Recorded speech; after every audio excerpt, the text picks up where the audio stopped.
everyone, and welcome to the 21st episode, part 1 of Orthodoxy, Autocracy, and Nationality, Unshakable Autocracy. Now, I didn't choose that title just because I have some sort of a vested interest in labeling as many things as I can, autocracy, autocracy, autocracy. Rather, Unshakable Autocracy is the name of a coronation sort of oath or manifesto given by Tsar Alexander III a couple of weeks into his reign. However, when approaching this topic for this evening, I really want to discuss one figure overall, who is Konstantin Pobedonostsev.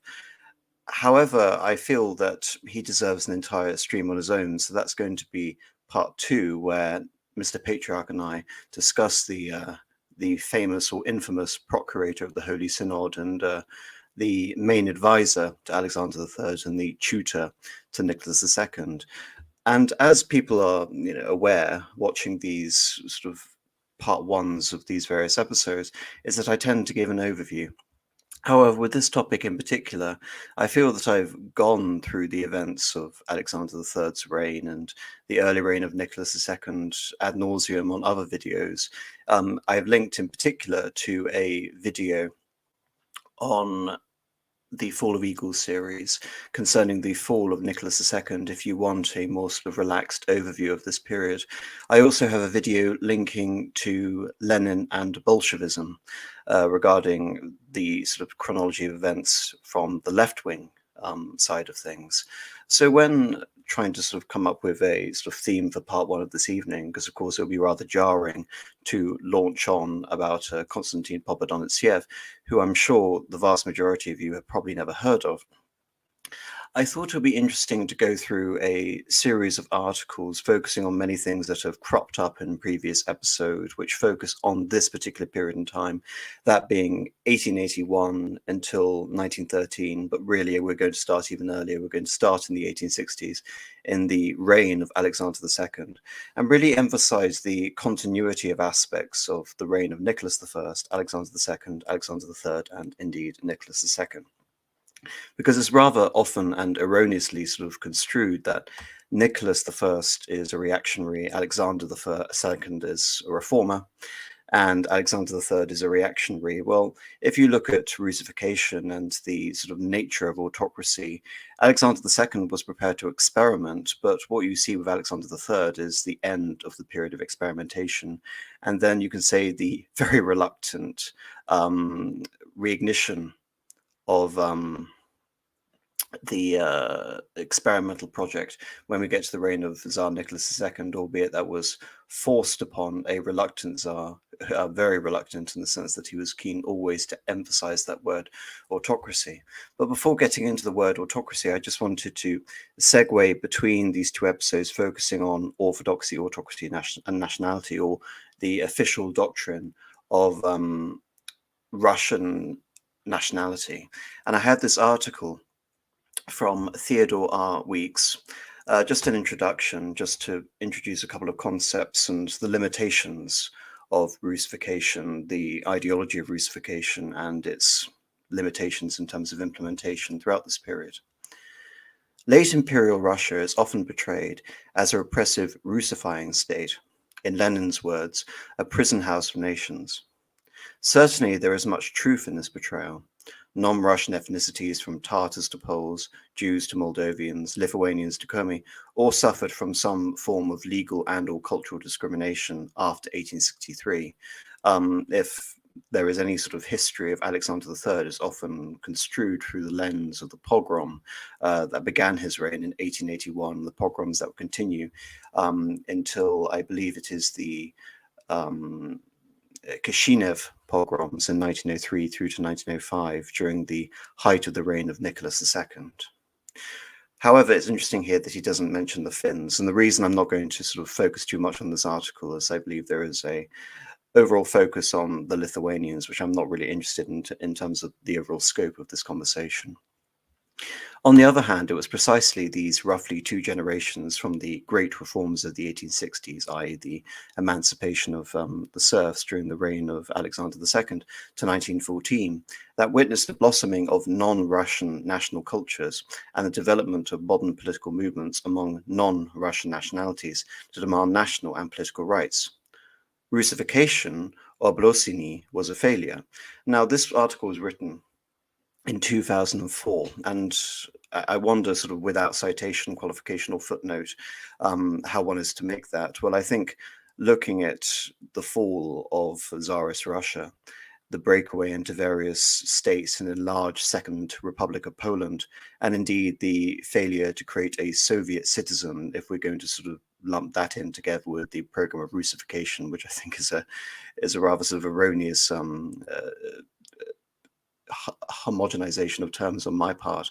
Nevertheless, the Russian Empire has broken apart and the Soviet Union has broken apart, so maybe he means failure in that tangible sense. But what did Russification mean for contemporary Russians? What did Russian officials think they were doing? What policies were adopted, and how were these policies carried out on the ground?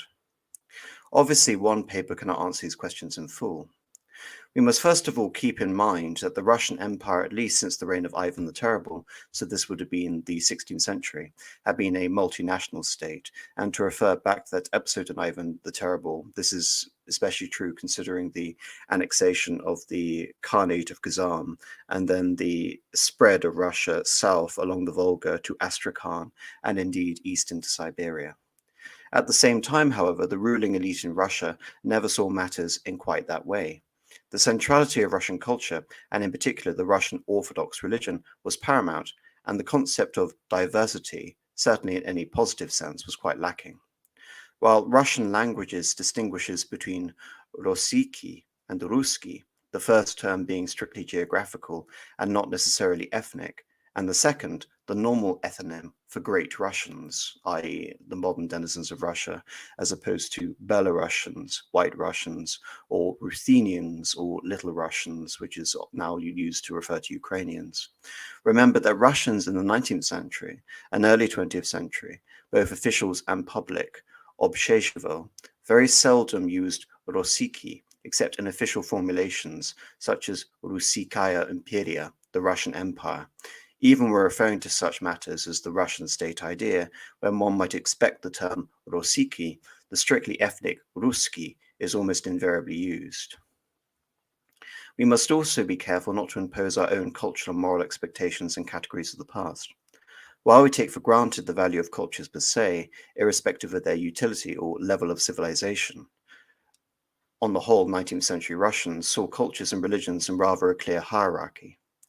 While non-Russian cultures and diverse religions were tolerated in the empire, toleration does not necessarily imply respect or affection. The writings of the period reflect rather clearly the assumption that European civilization was valued over Asian or African culture, and that Christianity was on the whole considered more progressive and true than other religions. I think this point is so obvious it doesn't really need to be mentioned. Russian nationalist writers predictably praised the purity and truth of orthodoxy, contrasting it with the false, Jesuitical, and power-hungry nature of Catholicism, and sterile, overly rationalistic and barren Protestantism, which I believe is a more pertinent point.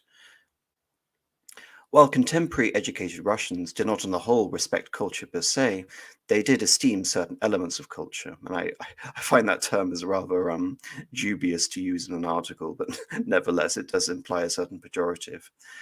They did esteem certain elements of culture, in particular high culture and historical tradition. For this reason, while officials and Russian nationalists rarely have a positive word for Poles, they never advocate the Russification of the Polish nation in the sense of replacing Polish cultural traditions with Russian. And as we can see during the process of the 19th century, we see the incorporation of Poland into the Russian Empire, first as an independent kingdom, nominally under the same ruler, Alexander I, and then after 1830 and after 1863, all elements of superficial autonomy are stripped away. The cultural value and strength of Polish literature and the Catholic religion could not be denied. On the other hand, just to take one close example, the Lithuanians often entirely disappear in discussions of policy regarding the regions of the northwest provinces, i.e. referring to the Baltic provinces, though they constituted a larger percentage of the population than did Poles. Now, the reason that this is, again, he doesn't really elaborate here, but why would this be the case? Looking back on the original partitions, Poland itself, the modern territory of Poland, which would conceive of the Second Republic, the western half of that, and even Poland today, which is very much an artificial construct after the Second World War, that territory was very invariably not synonymous with the Russian-held part of Poland and Lithuania. Remember, there was a Polish-Lithuanian Commonwealth, and the vast eastern stretches of that state were incorporated into Russia, with a Polish core around Warsaw that was integrated through the Congress Poland or the Kingdom of Poland. Galicia, Lodomeria, Danzig, Poznan, these regions were incorporated into Austria and into Prussia, later Germany, hence why there would be more Lithuanians than there would be Poles. Because the Lithuanians lacked a long tradition of written language, Russian officialdom felt considerably freer in dealing with them, in particular in the ill-fated attempt to force Lithuanians to adopt the Cyrillic alphabet for their language. Jews were similarly allowed to exist, though their religion and culture were often denigrated as Asian, medieval, and backward. Another factor that bedeviled the concept of Rucification in the sense of total cultural assimilation was the basic conservatism of the Russian Empire. Identity continued to be seen much more in terms of origins than as a personal choice. Russian administrators who never succeeded in coming up with a legal definition of Pole, despite the decades of restrictions on an ethnic group, regularly spoke of individuals of Polish descent, or alternatively, of Russian descent, making identity a function of birth.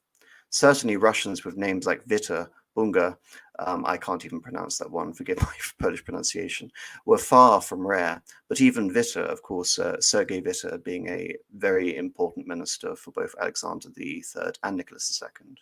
But even Witte himself complained in his memoirs that the certain hyper-Russians refused to consider Russian anybody whose surname didn't end in ov.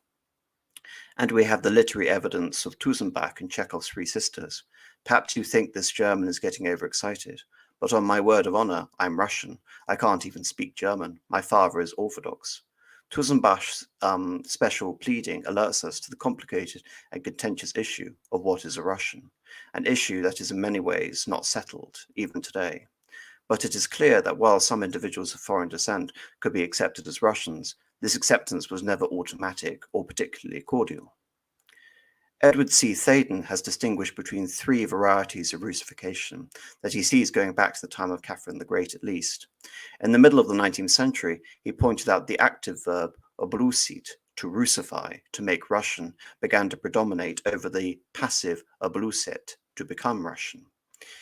He has also distinguished between three varieties of Rucification, namely unplanned, administrative, and cultural. Unplanned Rucification refers to the natural process whereby certain individuals take on Russian culture and language, usually over several generations, as in the case of Chekhov's figure Tusenbach, and as was the case with many Baltic Germans in particular. Administrative Rucification is the demand by the Russian government that the Russian language must be used in administration. Throughout the empire, even in areas where few native Russians resided. Finally, cultural Rucification refers to an active policy that aims to replace a population's native culture with Russian. Certainly, the Russian government felt the need to safeguard its borderlands, in particular after the spectacular growth of the states of the West and South during the 18th century. This, of course, during the reign of Catherine the Great, when she gobbles up Poland and the partitions and expands at the expense of the Ottoman Empire. There needed to be a common language of administration, though in fact German continued to be used in the Baltic administration well into the 19th century, and that itself was a legacy of the Great Northern Wars and the privileges that Peter the Great had afforded the German Baltic aristocracy when that territory was annexed from Sweden, and a common loyalty to the Romanov dynasty. But there was no immediate necessity for the masses to be Russian. This need began to be perceived only in the second half of the 19th century, and even then was very much disputed within Russian society and officialdom. While centralism, that was the hallmark of the Russian imperial state, pushed for at least a bureaucratic Russification, the conservative nature of ruling elites in the state allowed for a considerable amount of leeway for non-Russians, both elite and peasant. And of course, this is building on the idea of Uvarov's official nationality, Uvarov himself being a Russian inspired by German nationalism who spoke and wrote in French, again talking about the various seemingly sort of mutually exclusive elements of what it is to be Russian.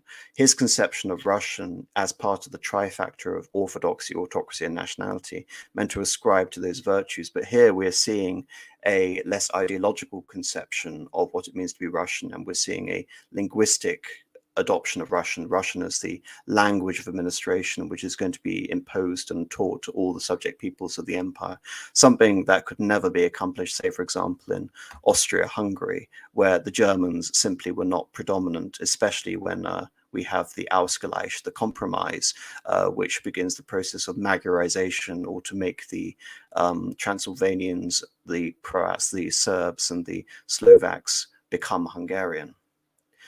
Rather, you have to consider that even though Russia, as Weeks is referring to, is a multinational state, Russians did make up around a simple majority of the population, around 40%. And I believe he actually goes into statistics, so I'll wait for that. Furthermore, the Russian state was faced with the enormous problem of Russifying its Russian subjects. Not only did Russian officialdom aim to make good Russians out of the peasants or Belarusian and Ukrainian ethnicities. Again, I focused a lot on this on my video on the Ukraine becoming Ukraine. I think it's a bit premature to talk about a Ukrainian ethnicity in the 1860s and 70s. It seems clear that peasants in Tampov or Kursk, though indisputably great Russian, had little national consciousness in the sense of solidarity and shared experience with other Russians throughout the empire. Again, religious identities were far stronger than nationality, hence Uvarov's need for the trifactor.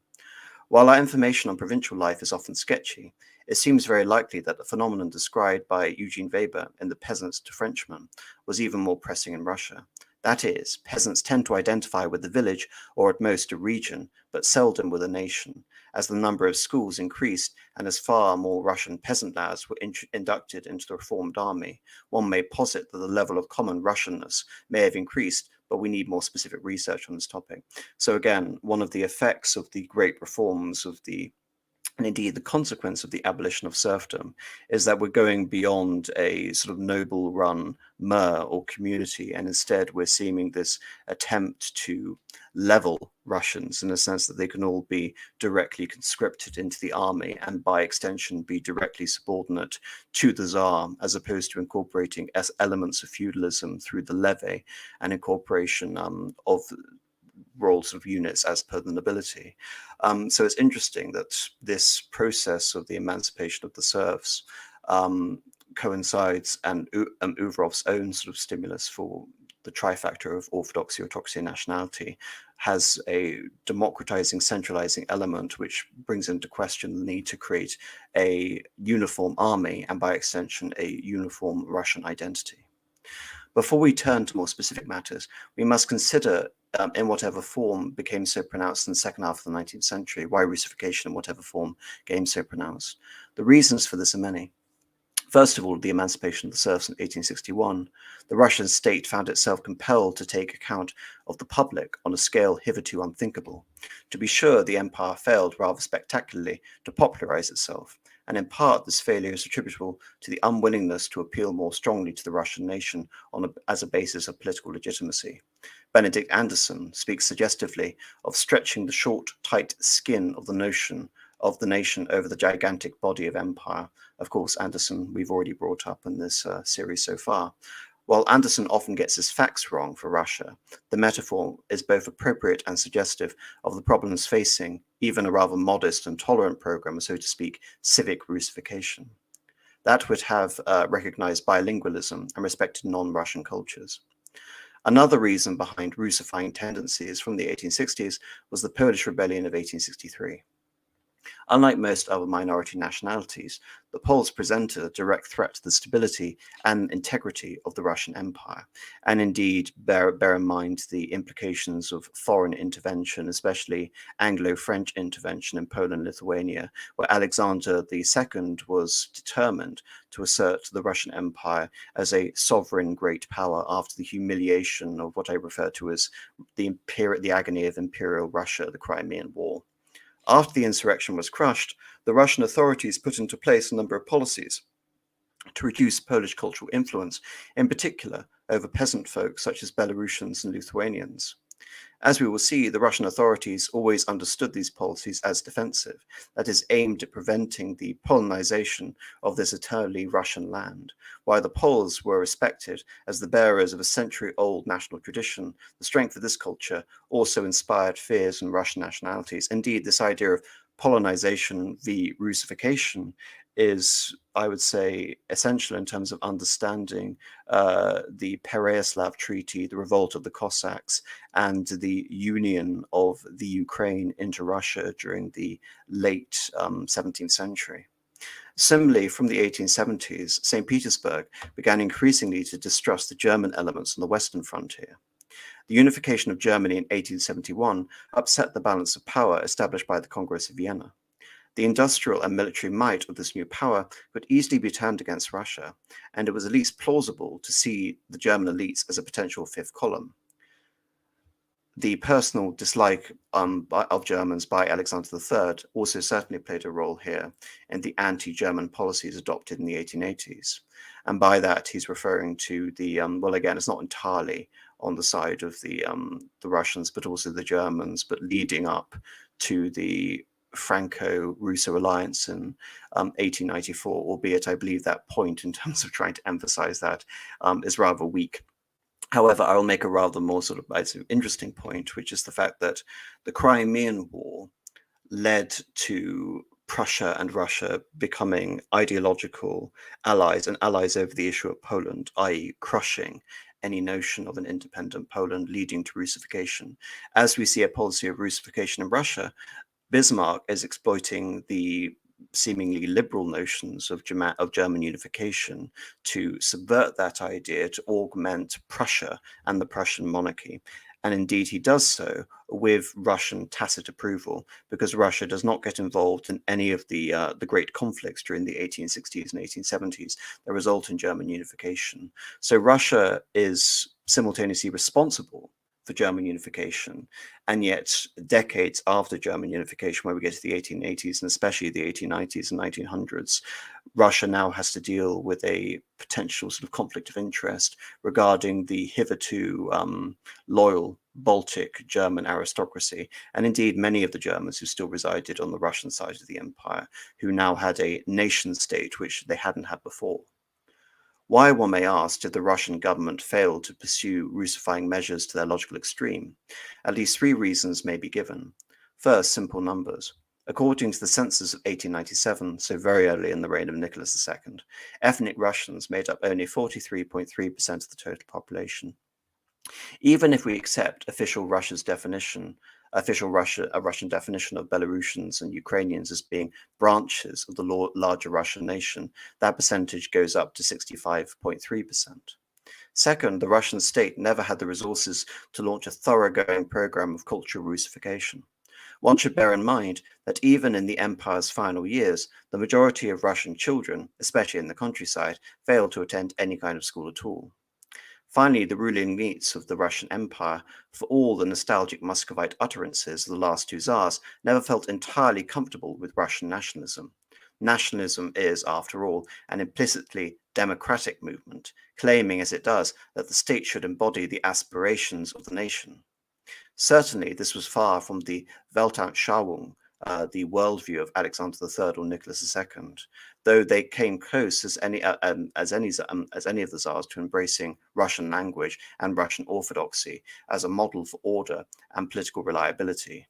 Nicholas II was not a nationalist leader by any means, and not just because he wrote to the Tsarina mainly in English. Well, that may be the case, but he's also ignoring over the fact that the main language of the court, and indeed all sort of foreign instruction in Russia, was diplomatic French. That also has implications for Russian nationalism, I believe, not just the personal style of Nicholas II to the Empress Alexandra, Sunny, as she was known by Nicholas II. So that's an interesting idea. Just on the footnote regarding school attendance, because it's quite interesting. According to the 1897 census, roughly only 30% of children aged between 8 to 11 attended schools, with a significantly higher number of children in the cities, as you would expect, attending school around 50% versus around 28% in the countryside. So that's the sort of setup for Rucification. Regarding sort of how this goes on, what we see during the reign of Alexander III is increased sort of limitations and persecutions of the Jewish population, informal pogroms which have been launched by the Russian population, often as acts of reprisals, as the Jewish population are becoming increasingly radicalized during the 1880s and 1890s. And invariably, many of the revolutionary sects that we enter into the 20th century are comprised disproportionately of Jews. Of course, the Russification also begins to affect nationalities which had hitherto been loyal. We've already mentioned the Baltic Germans, but the Russification policies, even during the reign of Nicholas II, begin to affect Finland as well. And for some reason, just the word Russification at the moment, I've got Sibelius's Finlandia suite stuck in my head. Maybe that's the nerdiest sort of admission I could make, but just the thought of Russification, I think of Finland and resisting Nicholas's sort of legal persecution of Finnish nationalism, which had been protected under Alexander II. Alexander II was content to enable your nation to exist as part of the Empire of Russia, so long as you were loyal. And the Polish had, from the point of view of the Tsars, persistently proven to be disloyal, and therefore their national aspirations had to be completely crushed. And those with limited sort of national consciousness, like the Lithuanians and the Belarusians, could be effectively Russified. And then we're seeing the Ukrainian political project really crystallizing in, not in Russia, nevertheless, in East Galicia, in Ukraine. But now on to Alexander III and his reign.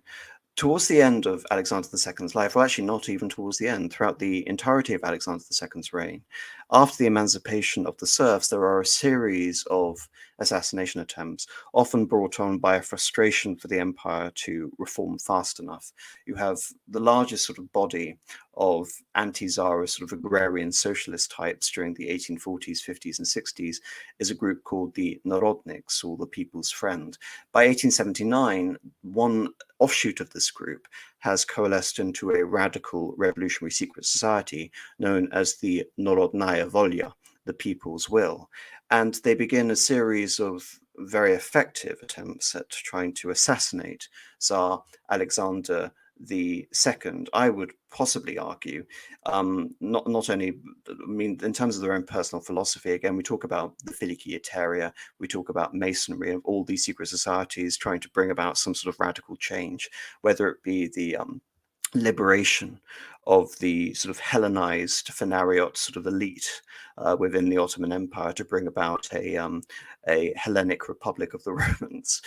In the case of the Narodnya Volya, they're very much inspired by the notion of propaganda through act, the idea that through the assassination of the Tsar, there could truly be a democratic Russia. Hence, Narodnya Volya, the People's Will. This is supposed to be an act of emancipation. With the Tsar, with the end of the dynasty, there was supposed to be a national revolution that would follow on from it. Of course, an apocryphal statement from Lenin in response to his brother's execution for the failed assassination of Alexander III, Alexander II's son, is that this was the wrong way. There had to be a stringent political program to coincide with the accumulation and the acquisition of power, not just propaganda through act, the assassination. Nevertheless, on the note of the assassination, they, in 1879, attempted to blow up the emperor's train on the road to Levadia. This failed. In 1880, they even blew up one of the dining rooms within the Winter Palace, the main palace of the Romanov dynasty, not Tsarskoye Selo, not Gachina, not even Levadia, but the Winter Palace itself, and in the process killed 11 people.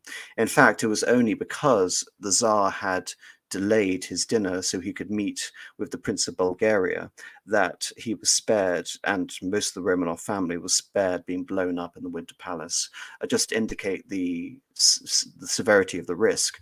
And in response to this, the Tsar, who had temporarily sort of rolled back on the reforms after other such assassination attempts, not just aimed at him, but also aimed at his ministers, began a last sort of spurt of reformist activity. He appointed one Count Loris Melikov to head a executive commission to oversee a general plan for dealing with the revolutionaries. And the culmination of this response to the increased sort of revolutionary activity aimed directly at the Tsar and his ministers was the so-called Loris Melikov Constitutional Reform Program. Now, when I was taught about this in school, I'm not sure, again, this is often, I would say, a piece of, again, I hate to use a colloquialism, but a piece of sort of common general ignorance regarding the idea that the Tsar had signed a constitutional document on the day of his assassination. And had he survived a little bit longer, Russia would have entered into a new sort of period of Anglo-style constitutional democracy. Whilst that may have been the opinion of Konstantin Pobedonostsev, who very much believed that this would open the floodgates to a nightmare in terms of a failed constitutional experiment, this was very much not the case. If anything, this new sort of consultative Duma, which was reliant on the various bodies which had been established, local reform bodies throughout the empire, to sort of consult the emperor and advise the emperor in terms of legislation, but not to initiate their own legislation, and definitely not to take away power away from the Tsar and his council of ministers. So if anything, this kind of looks like Napoleon III's autocratic period during the 1850s. So very limited reform and very much based on the experiments, say, for example, of the Landtag in Prussia or the Reichsrat in Austria, where there is a nominally democratic body, representative body, but it doesn't have the power to directly administer and create government by parliament, which is what you see in the United Kingdom. Nevertheless, the Mikhail Loris Melikov plan didn't go anywhere because, as I've already mentioned, on the 13th of March 1881, Alexander was assassinated after one bomber through explosion at his carriage, injuring several people but sparing the Tsar. The Tsar comes out to see the wounded, and there is a second bomber who kills the Tsar, shatters him. He's rushed to the Winter Palace, and he dies in full view of the imperial family. After this, we see a couple of weeks where there is a political struggle between Loris Melikov and Konstantin Pobedonostsev over the fate of Russia and the reform program.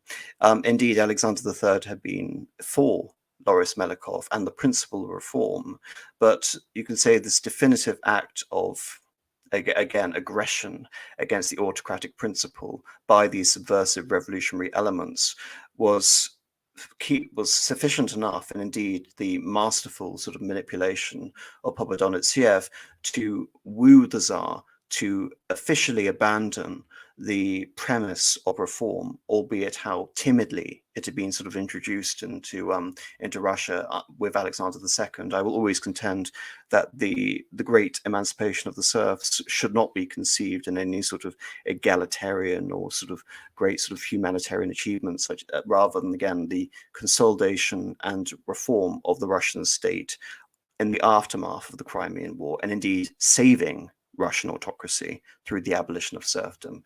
So this is all about saving the principle of Russian autocracy. And a few weeks later, on April the 29th, 1881, Pobedonostsev wrote for Alexander III the Manifesto of Unshakable Autocracy, and I'll just read it out here. It's not very long. We proclaim to this all our faithful subjects. God, his unfathomable judgment, has deemed it proper to culminate the glorious reign of our beloved Father with a martyr's death, and to lay the holy duty of autocratic rule on us. So again, viewing this in sacred and religious terms as an act of regicide, and you can almost say again, blasphemy against the idea of Holy Russia. We assumed this burden in a terrible hour of universal popular grief and terror, testifying before the countenance of the Most High that, in imparting this authority to us in so difficult and troublesome a time, he will not withhold his all-powerful help from us. We also aver that this fervid prayers of the pious people, which is celebrated in all the world for its love and devotion to its sovereigns, will draw divine blessing down upon us, upon the labor of governing that lies before us. Our Father, opposing God, having assumed from God the autocratic power for the benefit of the people in his stewardship, remained faithful even unto death. It was not so much by stern orders as by goodness and kindness, which are also attributes of power, that he carried out the great undertaking of his reign, the emancipation of the enserved peasants. In this, he was able to elicit the cooperation of the noble serfholders themselves, who were always quick to the summons of the good and honorable. So here we are seeing a supposedly, again, reactionary manifesto conceiving the emancipation of the serfs as a great undertaking with the cooperation of the nobility. So this is all of the Russian nation, the autocrat, the nobility, and the serfs in tandem together, rather than viewing this in terms of class conflict. And again, autocratic power for the benefit of the people in stewardship. So again, it's this idea that the power is directly bestowed as a result of God's, as a beneficence established by God, not a democratic mandate or a national mandate.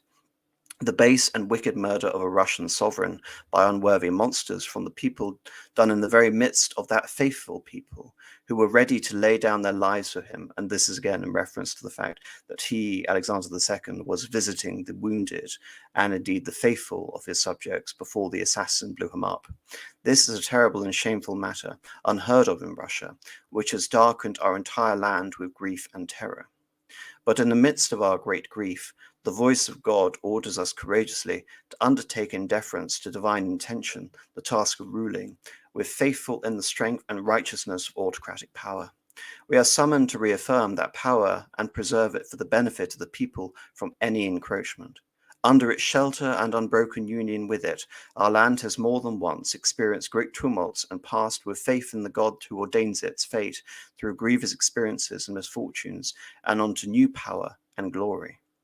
Dedicating ourselves to our great service, we appeal to our faithful subjects to serve us and the state truly and faithfully, so that the foul treason which shames the Russian land may be uprooted, faith and morality be reaffirmed, children be reared rightly, falsehood and spoliation be exterminated, and order and justice be imparted to the activities of the institutions given to Russia by her benefactor and her beloved father, i.e., one nation under God. We are going to root out heresy. We are going to ensure civic and religious orthodoxy, and we are going to unite around the person of the Tsar. Very much Uvrov's idea that to walk away from the idea of orthodoxy, and nationality is a form of national apostasy. This is very much asserted by Alexander III when he is speaking here the words of Pobedonets here, but it also emphasized the word autocracy. Autocracy rears its head very much so in the 19th century, when before, during the 16th and the 17th century, Tsar was sufficient, autocrat was a subsidiary title.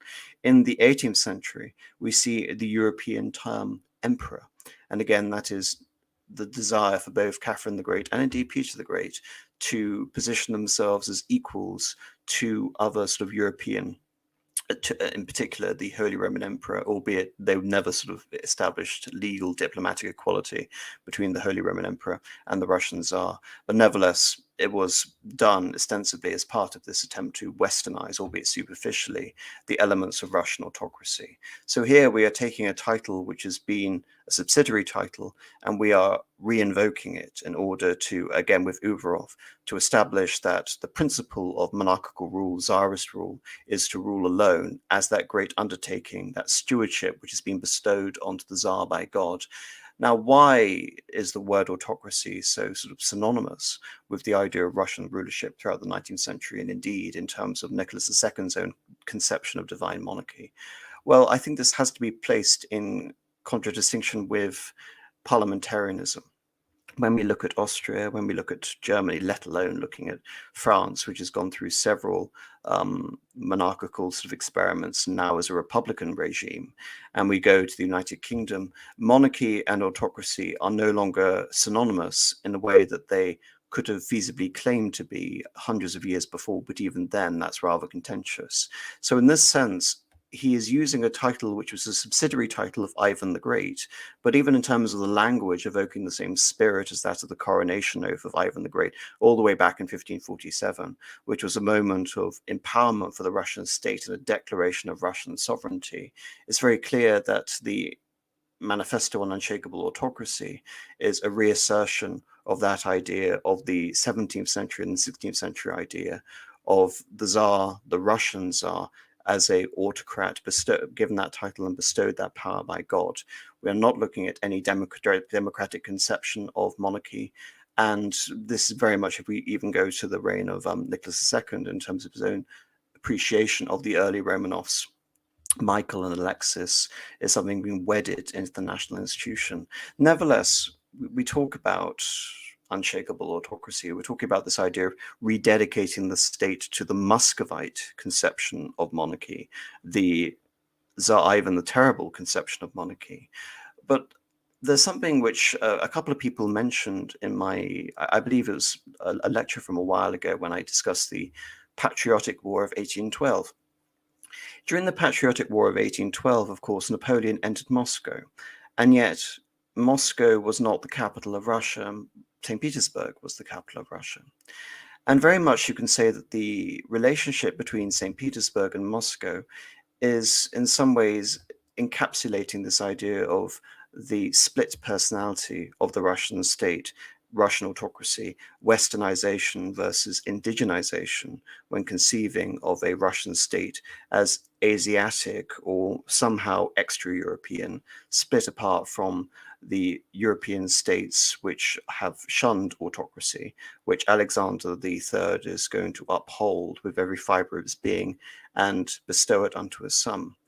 So here I want to talk about this idea of the political center in Tsarist Russia, and I have an article here, or rather it's a chapter from a book, which is by Richard Wortman, discussing this idea of the conflict between the two capitals, Moscow and Petersburg, during the reign of Alexander III and Peter II, just to look into what the two cities symbolized and how the monarchs respectively responded to these two capitals and how they estimated the capital in terms of their own conceptions and indeed their actions regarding Russian autocracy. Edward Chill's and Clifford Geertz's concept of political center raises interesting questions when applied to societies containing diverse and even conflicting symbolic traditions. In such cases, ceremonial activity defining the political center may clash with the expectations and beliefs of parts of society and cast doubt on the sacredness of the existing political system.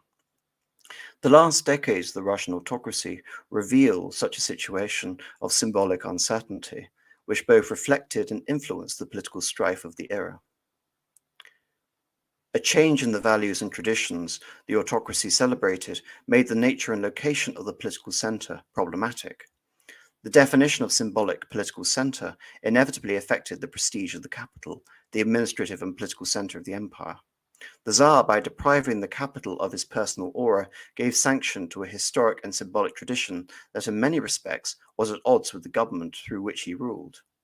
His ceremonial activity gave visual expression to the old problem of the two capitals, Moscow, and St. Petersburg, and created uncertainties about the very nature of Russian autocracy. St. Petersburg is the fundamental symbol of Imperial Russia, Vladimir Vedel wrote. Peter the Great had bestowed the overwhelming force of his personality on the city, and his successors continue to reside in the capital, with one exception, me pedantically saying his son, Peter II, and lead its ceremonies and celebrations. St. Petersburg was the residence of the emperor, and the ceremonial life of the capital centered on his person. As absolute monarch, he represented the incarnation of secular power engaged in the strengthening and advancement of the nation. At the great occasions of the capital, he appeared in pomp and splendor, the exemplar of the values of the social and political elite. The Imperial Court was the ceremonial center of the administration. Those who had achieved higher rank witnessed or participated in the ritual life of the imperial family in the Winter Palace. The principal ceremonies, the imperial processions, the New Year, the Easter functions, the blessing of the waters, were visible expressions of the shared concerns that the bonds of personal fealty that united the Tsar with his officialdom. The parade fields were the ceremonial center of the military. There the Tsar bestowed his attention upon his troops and gave them inspiring gestures of supreme approval. They in turn gave him rousing exclamations of loyalty and performed virtuoso displays of posture, marching and riding. Go all the way back and recall such a virtuoso displays of posture, marcher and riding when looking at the reign of Paul I. The officers who stood or rode by his side felt a common lot and shared the military ethos with the emperor. The Tsar knew all personally and usually addressed them with the familiar T, encompassing them in the charmed circle of his associates. For all of us, a guards officer living in the provinces wrote, Petersburg was the enchanting residence of the Tsar, and everyone who travelled to Petersburg was considered one of the elect, who could expect the happiness of being close to the Tsar. Imperial ceremonies had a secular emphasis. They celebrated the Tsar's worldly preeminence. Even when the occasions were religious, attention focused on the celebration rather than the occasion, on the imperial figures rather than the religious services performed on that day. It was the procession from the imperial chambers to the palace church that displayed the Tsar and his family on their way to worship. At Easter, the greetings in the Winter Palace and the great balls provided the moments of imperial grandeur, not the services themselves. The emperor worshipped in a relatively modest setting, then he reigned like a demigod over the festivities. St. Petersburg was the emperor city, and the emperor was a visible presence in its streets. Nicholas I and Alexander II walked or rode through the capital without a convoy until 1879, when revolutionary terrorism put Alexander's life in danger. The security and inviolability of the emperor in his city were signs of his preeminence. Invulnerable among his subjects, he could openly confront them. The mythology of autocracy extolled the emperor's accessibility. The Tsar strolling through the capital or in the gardens of the capital met an unfortunate and set his grievances right. So again, just imagine then, if that was the conception in St. Petersburg, or at least the myth, how the various assassination attempts and the audacity of the Narodnaya Volya to not only to attempt an assassination in St. Petersburg, but indeed the Winter Palace and during the march to the Winter Palace would have had on Russian popular opinion, as emphasized in the Manifesto of Unshakable Autocracy. The coronation remained the principal ceremony of Moscow. Since Peter the Great, it expressed the continuity between the old and the new capitals. It enacted what Geertz describes as the ruler taking possession of his land. The All-Russian emperor took possession of his Muscovite heritage. Of course, All-Russian is a title which goes back to Tsar Alexis in the 1670s. Though the church ritual remained faithful to the Muscovite original, the trappings, the regalia, the clothing, and festive events were those of Petersburg, unveiled in their greatest splendor to dazzle the old capital. The coronation marked the capital's recognition of the preeminence of the new. Nonetheless, Moscow retained the image of national capital. Both cities were called capitals, and Moscow the first or original capital where the throne had been initially located. The emperors and empresses paid homage to Moscow on gala visits when the court revealed its sumptuous panoply in the cathedrals and palaces of the old capital. These visits were also reassertions of Petersburg's primacy. The social and religious events expressed the autocrat's connection with the national heritage. The court's departure left feelings of emptiness and abandonment that confirmed Moscow's secondary position. Prince Mikhail Shabatov captured this sense when he personified Moscow as a forsaken widow. Her sovereign's presence only expressed their displeasure. No sooner do they arrive in the city, which is the ancient capital of their forefathers, than they hasten to leave it, in order to return merrily to the shores of the Neva, of course the river running through St. Petersburg. After the Napoleonic invasion, Moscow became the center of patriotic and romantic sentiment, for obvious reasons. The rebuilding of the old capital and its intellectual development accompanied a new national pride reflected in all aspects of Russian culture and thought, not least to say Leo Tolstoy's War and Peace. The existence of two capitals troubled the awakened national consciousness. Two capitals cannot flourish equally in one and the same state, just as two hearts cannot exist in the human body, Pushkin wrote. During the 1840s and 50s, the question of Russia's capital became the subject of extended debate between the Slavophiles and the Westernizers. Again, I would perhaps counter this idea of there being a strict separation between the Slavophiles and the Westerners, given that most of the time they were both one and the same. I would rather maybe emphasize the idea of Uvrov's trifactor of orthodoxy, autocracy, and nationality, and talk about a Russia in opposition to Europe, as opposed to having a Russia whose capital was intended as a window on the West. The Slavophiles defended Moscow as the true capital. Moscow is the capital of the Russian people, Konstantin Akasov declared. Petersburg is only the residence of the emperor, suggesting that in Russia, the presence of the ruler was not sufficient to establish the political center. And in many ways, you could perhaps draw the connection between Versailles being the residence of the king and Paris being the capital of France. They emphasize St. Petersburg's alien spirit and impermanence. Ivan Akasov called it the negative moment of history, which cannot create anything positive in the Russian sense. A return to the positive was possible only through the negation of Petersburg as a political principle. Alexander Herzen, before he fell under Belinsky's influence, felt similar misgivings. For him, St. Petersburg was a city that had neither a history nor a future, that each autumn awaited the squall that would submerge it, a reference to the legend that St. Petersburg was doomed to sink into the swamp from which it had arisen. Conservative intellectuals like Zhivosky or Mikhail Pogodin frequently expressed their preference for the old capital, which they thought represented the true center of the nation. Moscow was the heart of Russia. The emperors also show recognition of Moscow's national character. In the 18th century, Peter the Great and Catherine the Great often visited Moscow to celebrate victories. Nicholas I's trips to Moscow were occasions for displays of national sentiment. Nicholas's appearance at the Kremlin cathedrals and other shrines were described at length and extolled in the official press. But the recognition was fleeting, and the visit served to display the Western character of the Moscow elite as the national sentiments of the court. Thus, in 1849, Nicholas decided to spend Easter week in Moscow, the only occasion of an imperial visit for the holiday in the 19th century. But the principal reason for the emperor's presence was the dedication of the new neoclassical Kremlin palace, which I believe serves now as the presidential palace in Russia. And the principal event in the eyes of all except nationalist writers like Pogodin and Sheverev was the great masquerade at the palace of the Governor-General Zakharevsky. Indeed, Nicholas showed his contempt for the unguarded expressions of national taste that accompanied his visit. He remained true to the Western institutional and military values that centered in St. Petersburg. During the Reform era, political conflict began to disturb the quiet of St. Petersburg. Emperor Alexander II and Empress Maria Alexandrovna increasingly regarded the city with distaste and preferred the solitude of their rural palaces. In 1858, Alexander wrote to his mother of his wish to get away from the capital, where the atmosphere is more or less gangrened.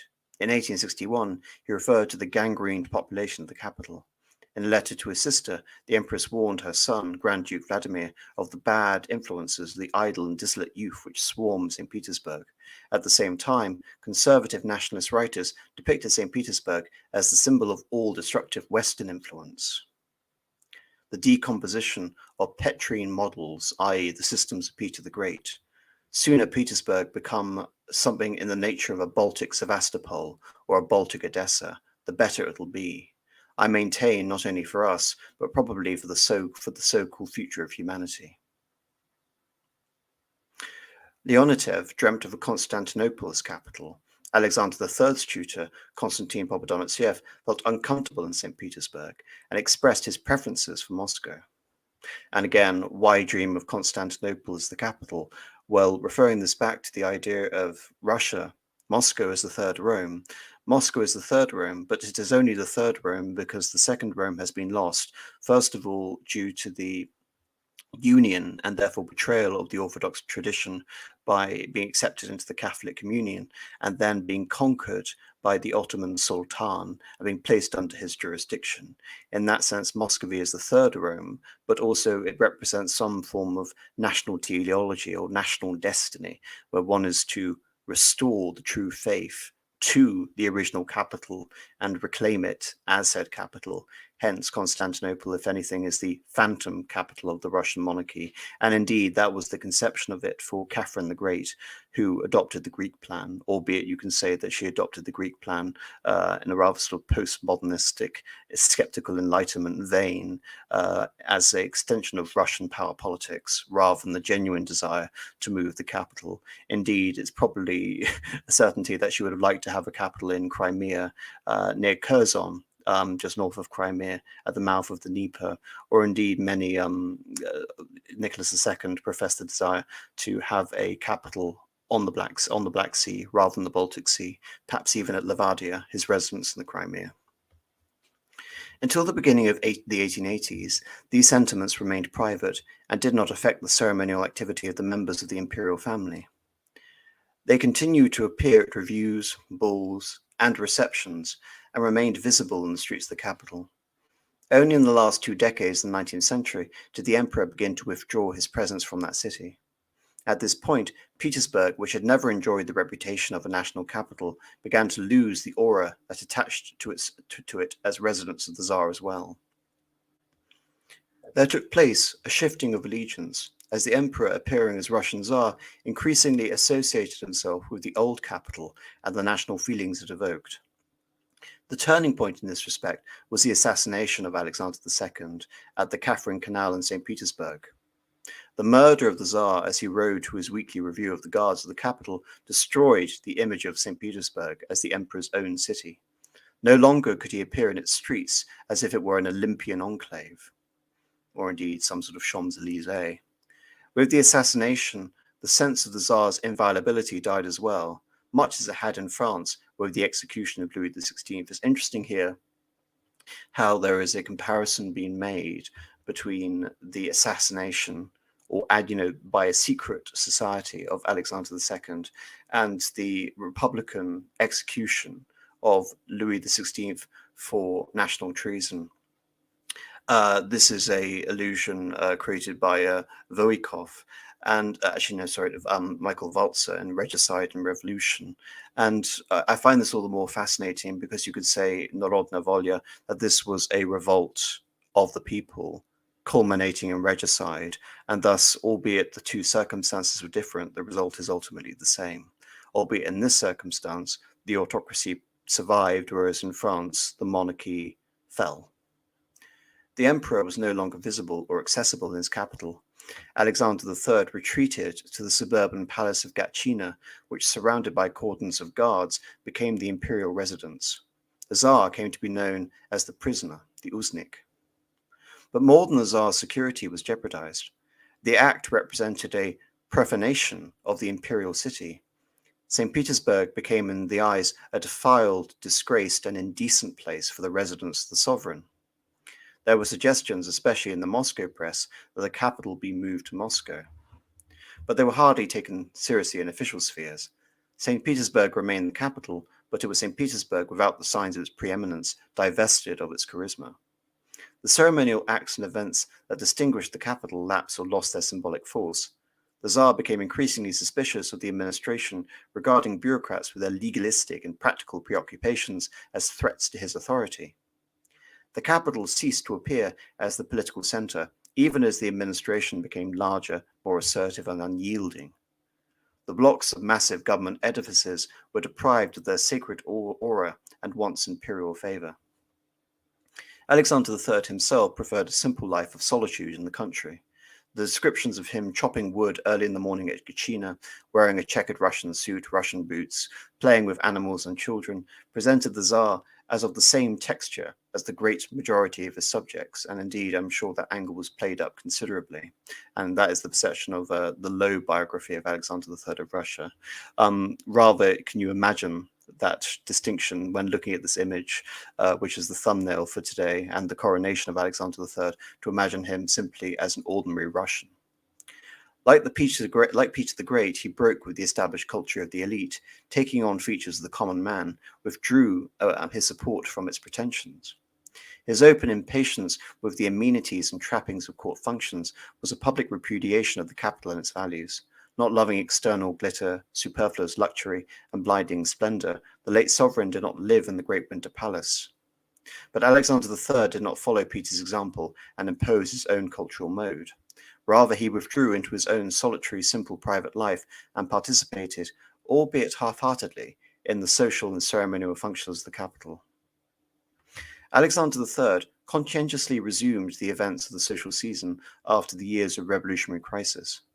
But it was the Empress who was the spirit of these occasions. A charming and convivial hostess, Maria Fedorovna loved to dance and socialize, while the Emperor preferred to withdraw to a game of cards. Alexander was an awkward and forbidding presence who intimidated his intimates and did not seek their affection or admiration. His manner cold, constrained, abrupt, and so suggestive of churlishness as often to deprive spontaneous favours of the honey of friendship for the sake of which they were accorded, wrote Charles Lowe. It's rather interesting to consider, however, even though he may have come across as churlish and wanting affection, or cold and rather constrained, he was a giant of a man. I believe he was 6'5". Just imagine the early Romanovs. I mean, Peter the Great himself was 6'7". Real giants of a man, the personification really of the Russian bear, to such an extent that there was a horrific railway accident during his reign. I believe it was in 1889, where not only the Tsar but the entire family were derailed during a train ride, and the Tsar had to actually hold the train carriage above to allow the family to escape. Indeed, that is possibly a compounding reason for his premature death, but he was a huge colossus of a man. Just to slightly push back against this idea of the Tsar as a simple Russian peasant, he may have adopted a less conspicuous, less pretentious lifestyle, but he was in many ways, you could say, the physical embodiment of Russia, if it were a man. Nicholas II also made no secret of his dislike of St. Petersburg. He longed to move the capital, though he had the Crimea, not Moscow, in mind. In the first years of his reign, he endeavored to live at the Winter Palace and carry on the traditional social obligations of emperor, but he felt too ill at ease in public, and the Empress Alexandra abhorred public occasions and had none of her mother-in-law's social grace or charm. She immediately discontinued the Empress's small dinners for members of the court, which had kept the imperial family in touch with court and society.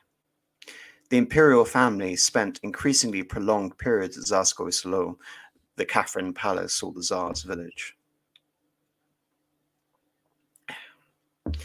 Nicholas II, unlike his father, loved the parade grounds and felt in his element among the officers' corps. He resumed the spring parades and replaced the simple Russian-styled uniform of his father's reign with new imposing ones reminiscent of earlier splendor. But his association with the military was, for the most part, not visible in the capital. It should be noted, and interestingly enough, just on that note, that Alexander III, of course, was known almost sort of derisively for his frugality. Gachina was famously the only one of the royal palaces which he permitted to have electricity. So none of the older palaces in Russia had electricity until the reign of Nicholas II. And you can say that the lack of sort of fabulous guard uniform, which had been, quintessential in terms of not only the Russian Guard, but also even political implications when looking at the reign of Peter III and Paul I.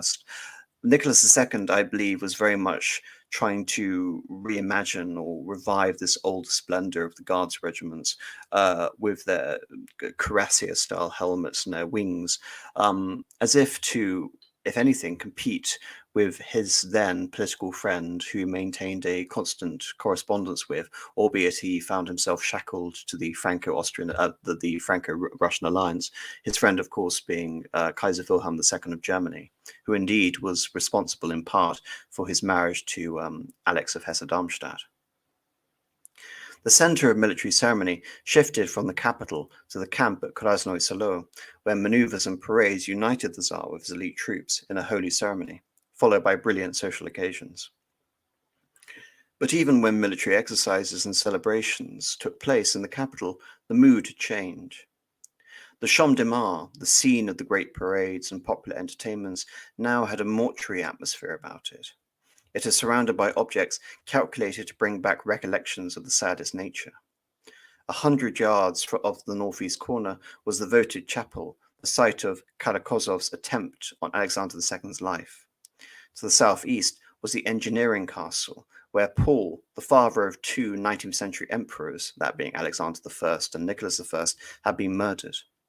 To the southwest, a chapel and later a cathedral was erected on the spot of Alexander's assassination, worshipped as a sacred shrine to his martyrdom. Petersburg had become the scene of the emperor's mortality, not their immortality, recalling their tragedies rather than their triumphs. Moscow, the holy city, represented the traditional religious values that the idolatrists of the autocracy now extolled. Konstantin Popadantsev, chief procurator of the Holy Synod, emphasized the role of the Russian Orthodox Church in the preservation of the authority and prestige of autocratic government. He named the principal statement of his political views the Moscow Collection.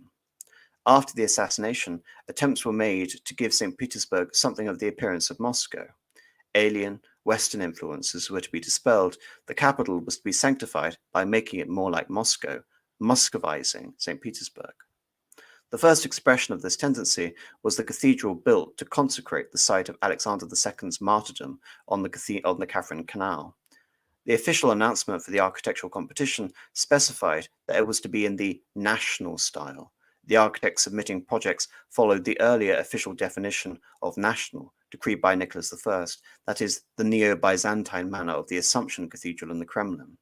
Alexander III was displeased and declared that the temple should be built in the style of the times of earlier Tsars of Moscow of the 17th century.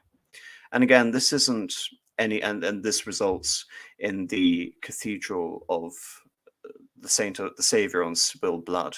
And this is really a culmination of the anti-Western sort of Russian nationalization movement. You have the five, most prominently out of the five, the great Russian composers. First, I really should have mentioned this in my previous lecture. Glinka, of course, I would say is probably one of the first Russian composers of international renown. In addition to composing My Life for a Tsar, which forms a central role in the Romanov Tricentenary in 1913.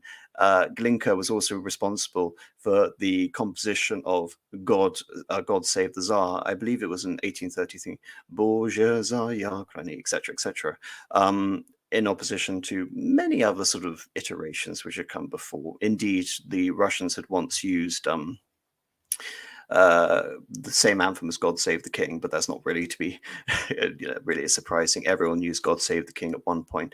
Nevertheless, even using the title Tsar as opposed to Emperor should indicate again the more reactionary tone of Russian sort of national invocation at this time. Going back to the sort of interesting sort of composition, the music of the five. We have the operas of Rimsky-Korsakov and perhaps more prominently the operas of Modest Mussorgsky, including again the adaptation of Pushkin with the opera Boris Godunov, etc. This is also the time of Tchaikovsky, and indeed Alexander III was a great patron of Tchaikovsky, albeit Tchaikovsky was derided by the more sort of Russophile composers as an outsider of the European conservatoire stock, a contemporary and a friend of Richard Wagner. Nevertheless, he was also responsible for composing the 1812 overture at this time at the behest of the Tsar, something that Tchaikovsky himself would later deride as a piece without any soul. Nevertheless, it was hugely formative in terms of the creation of some sort of, again, national music. Combine that with Glinka, all the way up to Tchaikovsky and the 1812 overture. But again, Byzantine revival, Russian architecture, national architecture, even to some extent the Grand Kremlin Palace. All of these things represent an attempt to de-Westernize, sort of re-Byzantify, if that's even a word, Russian national culture and the Russian state at this time. And dispersions about St. Petersburg, the idea of St. Petersburg being a disgraced capital, a spoiled capital, a fallen capital, and Moscow being the true center of Holy Russia, bringing back this idea of the Third Rome or Muscovy, as opposed to the Empire of Russia conceived of for Peter the Great. All of this reveals the hidden sort of trauma, but also the struggle at the heart of the idea of Russian autocracy, which I'm trying to talk about today. Nicholas II shared his father's taste for a national style in architecture and introduced more Muscovite motifs into the St. Petersburg landscape. He had the new neoclassical building of the school council of the Holy Synod remodeled into the Alexander Nevsky temple monument in memory of Alexander III. The architect, Pomorantsev, made over the right side of the building in imitation of an old Russian church at Borisoglebsk. The neoclassical lines and symmetrical disposition of windows were now decorated with an old Russian portal, mosaic frescoes, and tracery. 5 onion-formed cupolas and a tent-style steeple rose above the flat rectangular roof. Inside, paintings with a religious moral meaning depicted the lives of Nevsky, Saint Sergei, and other princes and saints of Old Russia. The Trice Antenary Cathedral, dedicated in 1914, was an explicit and exact copy of the Rostov church architecture of the 17th century. As Arskoy Solo, Nicholas had the Fedorov Cathedral built for the Empress in imitation of the Annunciation Cathedral in the Kremlin, though with the 17th century elements to give it more national appearance. Nicholas also tried to bring Moscow into his own life and the life of the St. Petersburg court. If his father's national persona was the peasant Tsar, Nicholas was the Muscovite Tsar, wearing the vestments and performing Byzantine ceremonies of the 17th century. Like his father, he enjoyed reading about Russia's early history, but lacking Alexander's practical disposition, he was given to imagining himself in roles and situations of the past, especially when political difficulties began to multiply. Muscovite autocracy came to represent for him the ideal polity that existed in harmony with all classes of the population. It was a fantasy government, free from conflict. The ruler was obeyed and loved by his subjects. For his model, Nicholas looked to Tsar Alexei Mikhailovich, the most tranquil Tsar, who could rely on his own judgments without struggling against the heads of administrative institutions or challenges from political movements. He appropriately chose the name Alexei for his son. The Minister of the Interior, Sipiagin, artfully played upon and encouraged Nicholas's predilections. He had the minister's chambers in the neoclassical building of the ministry redesigned to resemble the Hall of Facets in the Kremlin, and longed to receive the Tsar with Muscovite ritual and hospitality. When Nicholas accepted his invitation, he ordered an elaborate Russian feast with a gypsy orchestra from Moscow. The day before the event was to take place, Sipiagin was felled by an assassin's bullet, an unfortunately regular occurrence in Russia at this time. The most spectacular recreation of the 17th century was the Gala Costume Ball of 1903. Nicholas viewed this as no mere masquerade, but as a first step towards restoring the Muscovite court rituals and dress. 17th century attire was mandatory. Museums were searched for pictures. Artists and courtiers were hired to make costumes at enormous cost. Courtiers came as boyars, okonishi, and other service ranks of Muscovy. The ladies wore the 17th century gowns studded with their ancestral jewels. The officers of the guard were dressed as streltsy, the Muscovites of old Russia. Nicholas wore a broidered processional robe and the crown of Alexei. Alexandra, a gown brocaded in silver, a mitre, and a huge emerald pendant with diamonds.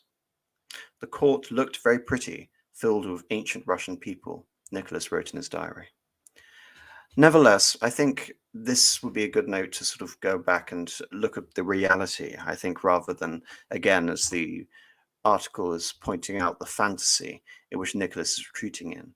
Because the idea of tragedy assigned to a place isn't solely attributed to that of St. Petersburg.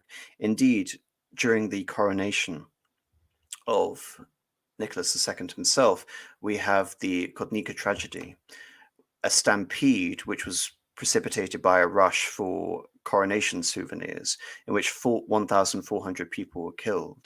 And indeed, talking about Nicholas's own love of military life, court culture, courtiers' dress, Nicholas's own perception within Russia was weakened by his attendance at the French embassy ball that night. And again, at the same time that we're talking about the adoration and the embellishment of a Russian national mythology harkening back to the 17th century as some sort of hallowed time. Also bear in mind that when I go over this period, Alexei's reign is an incredibly tumultuous period in Russian history. Not only is it a matter of vying favorites over the Tsar's influence, but we're also talking about a major religious schism. But nevertheless, Alexander is also viewing himself in that role in terms of trying to reignite a genuine Russian national revival, an Orthodox revival, in line with the thinking of Papadonetsiev, that orthodoxy is essentially the glue, it is the bedrock, it is the rubric of Russian civilization. Nevertheless, in spite of all of this, one of the things that Alexander III is renowned for and probably most famous for, apart from the Franco-Russian alliance, was his title as the peacemaker.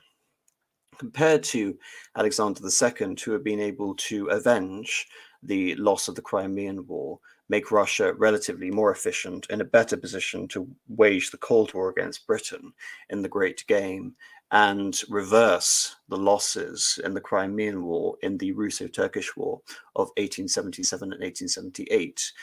The reign of Alexander III, having inherited this enlarged empire gifted to him by Alexander II at the end of this reform process, he chose to effectively remain as some sort of form of honest broker. Nevertheless, the Franco-Russian alliance is one of the little things that begins to tick away at the European establishment and begin the downfall for the Romanov dynasty. But I don't want to add any sort of sense of determinism into this feeling either. From the point of view of the Tsar, this was very much a continuation of the politics of the Great Game. We've already alluded to the fact that Alexander had a very good relationship with Napoleon III. Even though revolutionary France was a republic, of course, on every sort of ideological level, opposed to Russian autocracy, the French alliance enabled Russia to have an ally in the fight over the colonial sphere against Britain, to essentially force Britain to commit resources on many more fronts. And from Russia's point of view, even though Weeks referred to the personal antipathy, that isn't sufficient in terms of explaining Russia's seemingly about face. It's important to understand that until really around the late sort of 1900, so around 1907 onwards, the relationship with Germany was cordial and definitely not hostile. From France, it was certainly hostile. But nevertheless, this seemed, from a material point of view, and from the perspective that Britain was the arch enemy, not Germany, that this was a very politic step from the Tsar, who was also concerned that it was impossible to form an alliance with Germany owing to irreconcilable differences over Austria. It seemed at first that the Tsar was going to rule in accordance with his father from 1894 onwards, based on the idea that he was going to uphold the mantle not just of Tsarist autocracy, but also as the peacemaker. Indeed, there was a completely forgotten and often derided Hague Peace Conference in 1899, which talks about the idea of perpetual peace 15 years before the First World War. But really, this is the beginning of a major rapprochement between Russia and the Austrians after the Great Betrayal in 1854, when we talk about the Crimean War and everything that sort of flowed from that in terms of the severing of the Holy Alliance and the Metternician European world order. Coming to this, therefore, Nicholas is able to create a brief amount of sort of positive relations with Austria. I use that with several sort of quotation marks around that, between 1899 and 1908, when we have the Bosnian crisis, which destroys that brief rapprochement between Austria and Russia. All of this changes when the Tsar begins pushing into Manchuria and Korea. In 1895, the Japanese had just won a war against China, where they had effectively won control over Korea from the Chinese, with Korea hitherto had essentially been a vassal, a tributary state under the Choson dynasty for hundreds of years. In fact, the status of Korea with its relationship with China was older than the Chinese dynasty itself. It lasted since even the Yuan dynasty before the Ming dynasty and the Qing dynasty, just to add a little bit of a tangential element of Asian history into this conversation.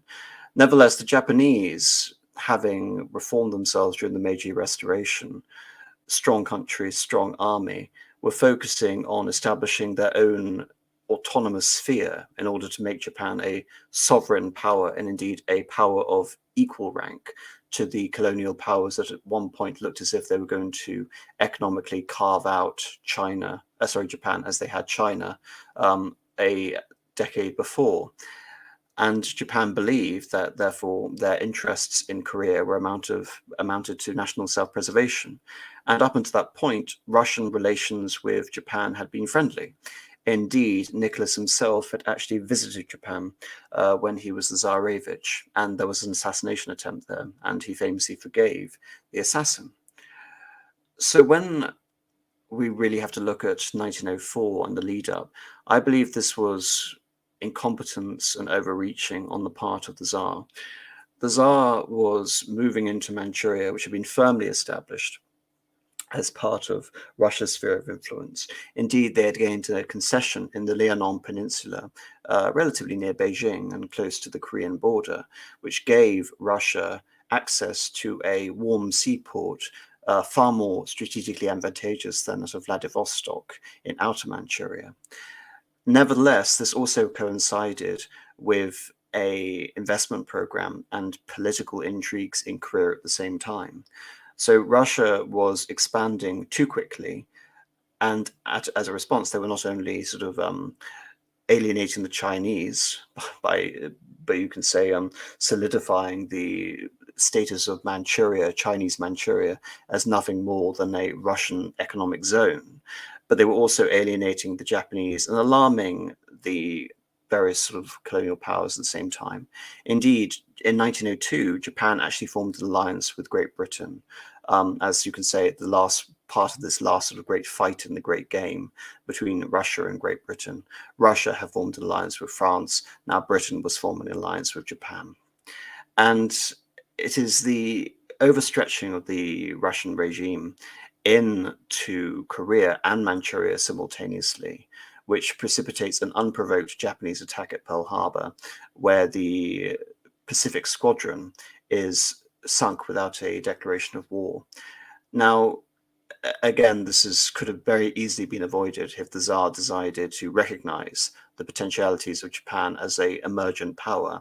And even though Russia could potentially win a war on the Western Front were Japan were a matter of the weakness of Japan, relative weakness of the Japanese army versus the Russian army, given the fact that Japan was attacking Russia in its furthest extremity, where the Trans-Siberian Railway hadn't even been properly completed at this time, the infrastructure and the logistics of the Russian Empire to wage an effective war against an aggressive and growing power in the East simply were not sufficient. And indeed, the naval power of Japan had been massively underestimated as well. So when the Tsar decided to send his main fleet, the Baltic Sea Fleet, to Japan, it was sunk within a couple of hours of entering Japanese waters at the Straits of Tsushima. So on every level, the Japanese had acted effectively, and the Russians had underestimated the Japanese ability to fight and defend their own sphere of influence. And as a result of this, the Russians not only lost in Korea, not only did they lose in Manchuria, they also lost territory as well in the form of South Sakhalin, albeit Teddy Roosevelt intervenes and makes sure that the settlement is more amicable comparatively. Did I say Pearl Harbor? Did I meant to say Port Arthur? You can understand, my brain sort of whizzing away. Yes, Port Arthur, Pearl Harbor. I'm terribly sorry. Both involve Japan, but yes, I did mean Port Arthur and the Straits of Tsushima. Nevertheless, this is one of the main contributing factors to breaking this illusion of unshakable autocracy.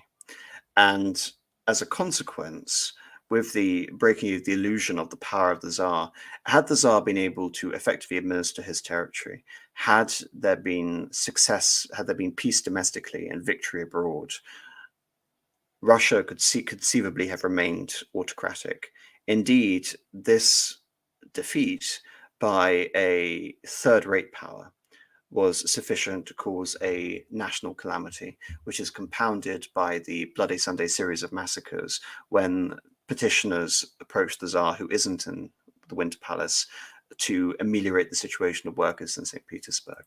And this is where I want to come on to the last article which I have, which is Nicholas II and his relationship with reformers and the revolution of 1905 and the implications that has for the monarchy in Russia, and by extension, the fate of Russian autocracy. Most accounts of 1905 place Nicholas II at the periphery of the revolution, and this is a chapter taken from the same Richard Wortman book, which the previous chapter on the two capitals was taken. Most accounts of 1905 place Nicholas II at the periphery of the revolution, as a figure buffeted by events, reacting in a defensive, inconsistent manner, and exacerbating critical situations by vacillating between indecisiveness and obstinacy. Undoubtedly, Nicholas was a weak authority figure who was nonplussed by the turmoil that confronted him. Recent research has shown, however, that the characterization of him as a passive defender of the status quo, a ruler reacting unwittingly to social and political developments beyond his control, does not reflect his true role in the unfolding of the revolution and its ultimate defeat. Nicholas II viewed the world through the prism of myth that presented him as a national ruler who would restore a regime of personal patriarchal rule. The national myth justifying Russian autocracy arose in the 1880s to counter the Western principles of legality and openness that had been used to justify reform policies during the reign of Alexander II. And I'm going to push back against that slightly and say that national preservation and humiliation was the impetus for the reform program. Alexander III held westernized educated society and reformist officials in state administration responsible for the laxity that allowed the revolutionary movements to flourish and culminated with the assassination of Alexander II, hence the Loris Melikov fall and the rise of Papa Donatiev. As I have argued in the Scenarios of Power, the national myth heralded a break with the entire Petrine tradition of emulating the West. In the manifestos and ceremonies that followed the ascension of Alexander III in 1881, the national myth evoked a religious and ethnic bond between the Tsar and the Russian people, who had presumably withstood the processes of westernization and safeguarded the basic foundations of the Russian monarchy and state.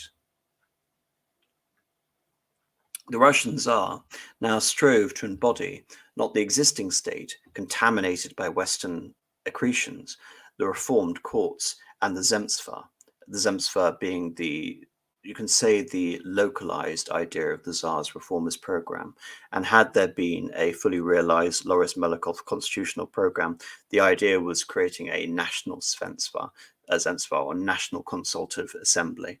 Indeed, there was even a party referring to this idea of evoking a national Zemstva, but an idealized version of a pre-Petrine Russian institutions as an organic union of the Tsar and people, like that evoked in the writing of the Slavophiles. Again, push back against this over sort of simplified notion of the Slavophiles, but definitely in the conception of Nicholas II as him appealing to a restoration of the ideal that Alexis in the 17th century represents. The reign of Alexander III marks the beginning of an effort to separate the image of the monarch from that of the institutions of the existing state structure, and to identify him more closely with the Orthodox Church and the Russian people, the Narod, though more specifically the Russian peasantry. The ideal autocratic national state was evoked as an extension of the monarch's personal power, which was centered in the Ministry of the Interior, obedient to his will and unencumbered by rule and law. For Alexander, as for his mentor and advisor, Bogdan a true Russian meant a person who believed in a strong centralized authority capable of enforcing the union between Tsar and people. And indeed, this wasn't just Bogdan, this was also Uvarov. Russian, Ruski, as an adjective, justified both the counter-reforms and the Rucification campaigns of Alexander III's reign. Neither policy achieved its goal of fundamentally transforming the government, but the myth introduced a vision of change, prompting further efforts to strengthen monarchical authority and to delegitimate the post-reform state with its concerns for legality and autonomy.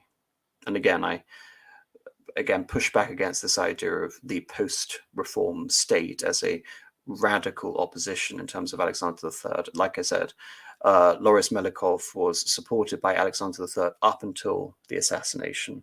So I believe, again, that the reform was a misguided attempt to deal with a situation which Pobedonostsev believed could not be resolved through the system of reform. And indeed, this is something that Uvarov brings up again when looking at the failed schemes of Spalansky in the 1810s and looking to his own organic conception of reform in the 1830s and 40s. The ideological turn of the 1880s held great significance for the Jewish population of the empire. From the reign of Peter the Great, the Russian monarchs had presented themselves as European in culture, ideology, and political institutions. The Jews had been treated as one of the subordinate nationalities of the empire, governed by their own communities and laws, or later, under Nicholas I and Alexander II, the government sought to assimilate them into a Russian culture that was European in its values and manners. Under the national myth, the Jews represented an alien element scattered among Russian populations and intruding on the union of Tsar and people. The Jews lacked their own territory. They had taken advantage of the liberal measures of the Reform era to move to cities like Moscow and Petersburg, again, their traditional region being around the Pale of Settlement, which corresponds to the partitioned region of Poland-Lithuania. The national myths appealed to ethnic identity, and its rejection of the Western character of the autocracy encouraged an exclusionist image of the Jew, not only as alien, but as an enemy of the Russian nation. And maybe see this also as an extension of the phobia towards secret societies and possible schemes of foreign subversion and attacks on Holy Russia, which have been emanating since the French Revolution. The pogroms of 1881, though not encouraged by the government, were taken as signs of an antagonism shared by the Russian people. The government sought to reverse the effects of the reforms, introducing limits on Jewish residence and restricting admissions to the universities and the bars. Regarding limits on Jewish residence, the ostensible reason, again, from the Russian point of view, the autocracy's point of view, was actually to quarantine the Jews in a way that they could be better surveyed and therefore better protected by the authorities, as opposed to completely unaccounted for, where they could simply be the subject of innumerable pogroms. The monarchy endeavored to cleanse Moscow, the symbolic center of the national autocracy of Jews. When Grand Duke Sergei Alexandrovich assumed the office of Governor General of Moscow, In 1891, he requested with the Tsar's support that Jews be removed from Moscow, leading to the brutal expulsions of around 2/3 of the city's population, many of whom were living in the city technically legally. Sergei was the uncle whose views Nicholas II found most congenial, and indeed he was assassinated. And I recently did a review of Fall of Eagles, where it is the assassination of the Grand Duke Sergei, which precipitates the turn to the right in the appointment of Raczkowski and the rise of the Okhrana. Nicholas accepted the pre-Petrine imagery of the myth and the belief that the Orthodox religion and the Russian people's adherence to it expressed the true national spirit of Russia. His attitudes towards the state apparatus and his religious faith were quite different from his father's. He distrusted government officials bound by formality and administrative rule in general, and he was especially wary to those who were dynamic and gifted, as threatening to his personal authority. He did not surround himself with a group of like-minded officials or friends who could give him counsel. He believed that the national sanction for his power entitled him to exert authority as he wished, blinding him to constraints both of institutions and possibly even of reality. Likewise, he distrusted the Orthodox hierarchy. His religious faith was personal, not the mediated religion of the Orthodox Church, ministered through prayer and sacrament, but a direct, unmediated bond with God, which he and Alexandra felt they shared with holy men and other people. Just to emphasize that, it's interesting that this also affected Alexander I as well, from around 1815 onwards. Alexander I was enamored with Lutheran evangelists, and I very much feel that Alexandra, being brought up in that Lutheran tradition, had a profound effect on the Tsar in terms of that particular conception of worship, which isn't ascribed to that of the church and the apostolic tradition as being linked with salvation. It's interesting how this happens twice in the 19th century with Alexander and with Nicholas. And again, with Alexandra, it is on direct access. She develops a particular fascination with Saint Seraphim, and ultimately this culminates in her obsession with Rasputin. But I do believe that this is some form of lingering element of Lutheran subversion, which, even though she, on the surface, takes orthodoxy completely into her own sort of conception of her religious role, I do believe that original Lutheran, again, fanaticism from her part, informs her going forward and indeed affects the Tsar. And she very much is, I wouldn't say controlling, but influence on the Tsar. He envisioned his rule in terms of a neo-Slavophile image of a patriarchal Tsar ruling through ministers like his Minister of the Interior, Sepagin, who believed that Russia should be governed by landlords, advancing the well-being of the peasantry. Sepagin also proposed the introduction of a new system of petitioning the Tsar as a way of overcoming the obstructions of the administration and establishing a patriarchal form of justice. Nicholas felt a powerful emotional bond with the Russian people that he described in his decrees, diaries, and personal correspondence. He wrote about his feelings during the Coronation in 1896 and the trips he made to Moscow to celebrate Easter in 1900 and 1903. He was the first Russian emperor to celebrate Easter in Moscow since Nicholas I in 1849. In 1900, Nicholas issued a rescript to Grand Duke Sergei, declaring the attainment of his intense wish to spend Holy Week in Moscow, among the greatest national shrines under the canopy of the centuries-old Kremlin. He declared that he had found his communion with his people, with the true children of our beloved church, pouring into the temples, and a quiet joy filled his soul. Sharing the Easter holiday with the worshippers gave him a spiritual mandate. In the unity and prayer with my people, I draw new strength from serving Russia for her well-being and glory. He wrote to his mother, the Dowager Empress Maria Fedorovna. I never knew that I was able to attend such religious ecstasy as I experienced during Passion Week. This feeling is now so much stronger than it was in 1896. This time my soul is so calm, everything here makes for the peace and prayer and the spirit. The peasant uprisings in the first years of the 20th century, rather than shaking Nicholas's trust in the unity of the people with the Tsar, prompted him to find confirmation of it in public meetings with peasants, in the visions of a resurrected Muscovite assembly of the land. Encouraged by his Minister of the Interior, Plever, he visited Kursk, which was near the unrest, and held meetings with peasant elders from Kursk and 6 other provinces. When Nicholas arrived, a delegation of 87 Volost elders greeted him with bread and salt.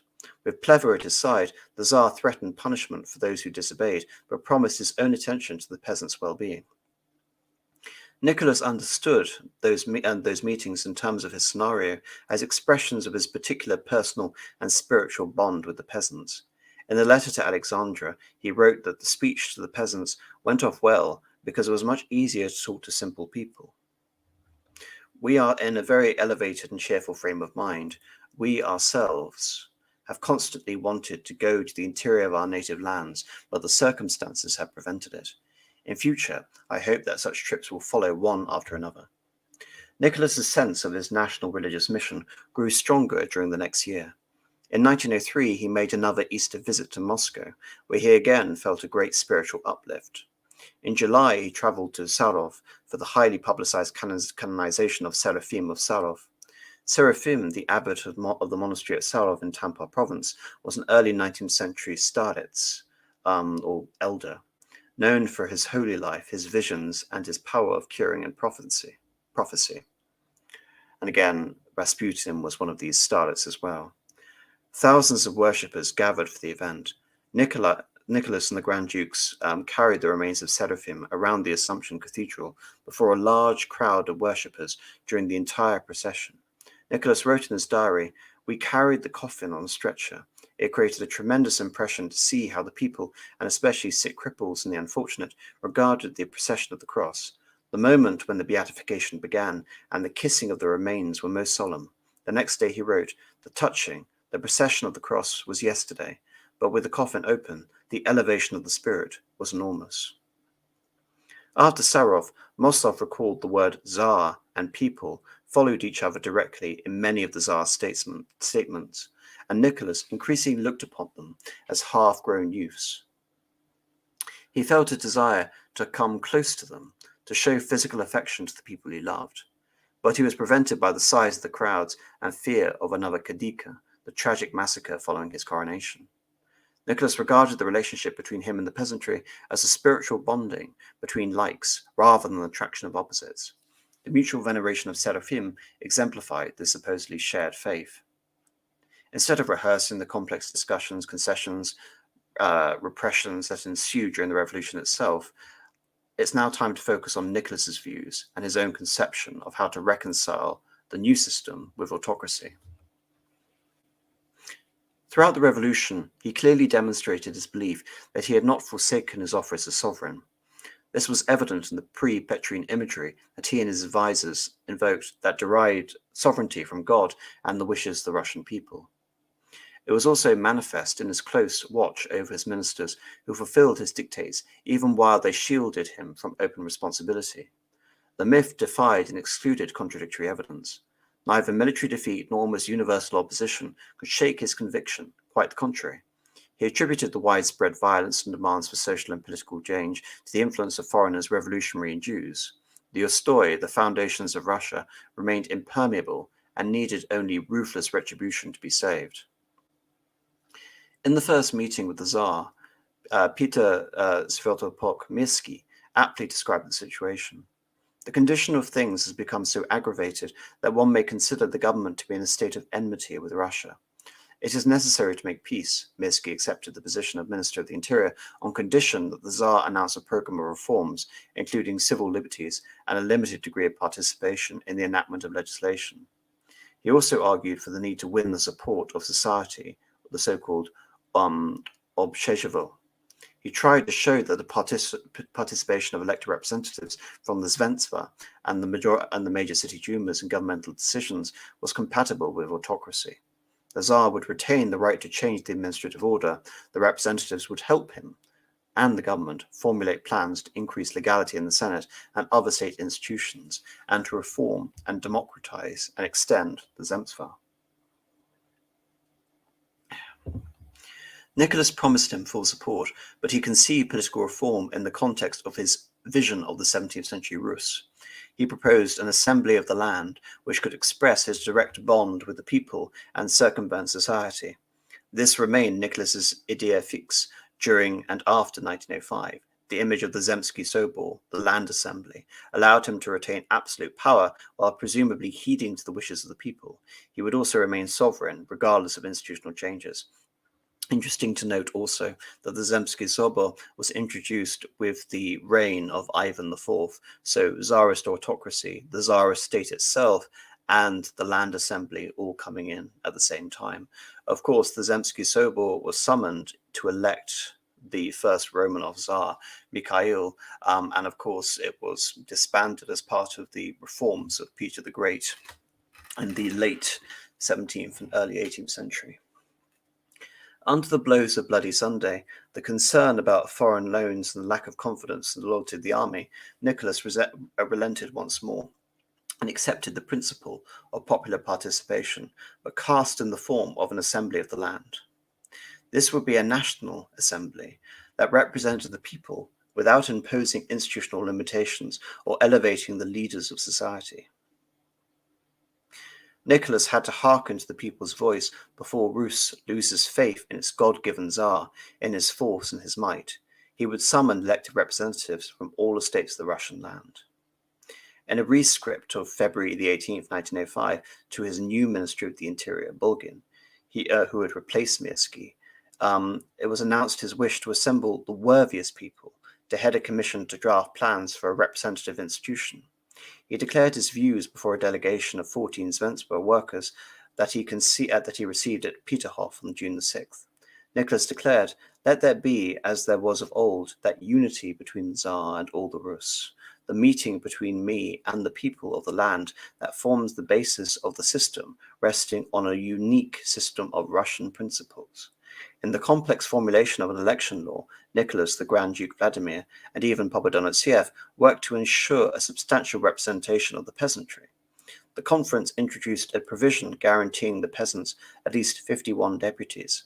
For the same reason, another provision eliminated a literacy requirement for Duma deputies.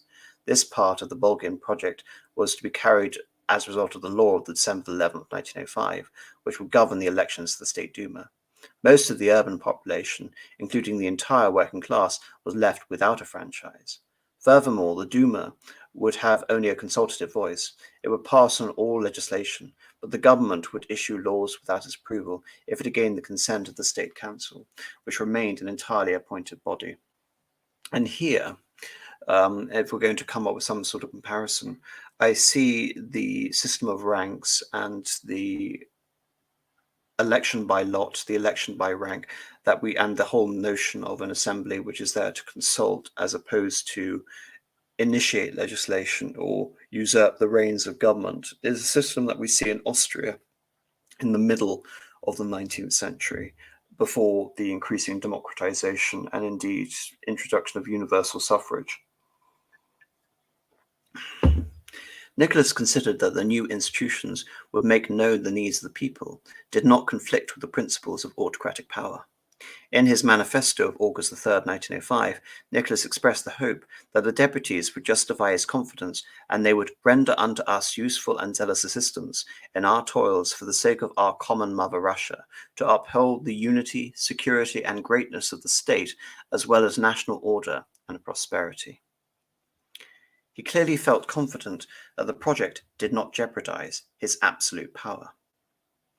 When several officers of the Preobrazhensky Guards asked whether military men could serve as deputies, Nicholas replied, "Military men, members of the Duma, on the contrary, they must dissolve the Duma if this is required."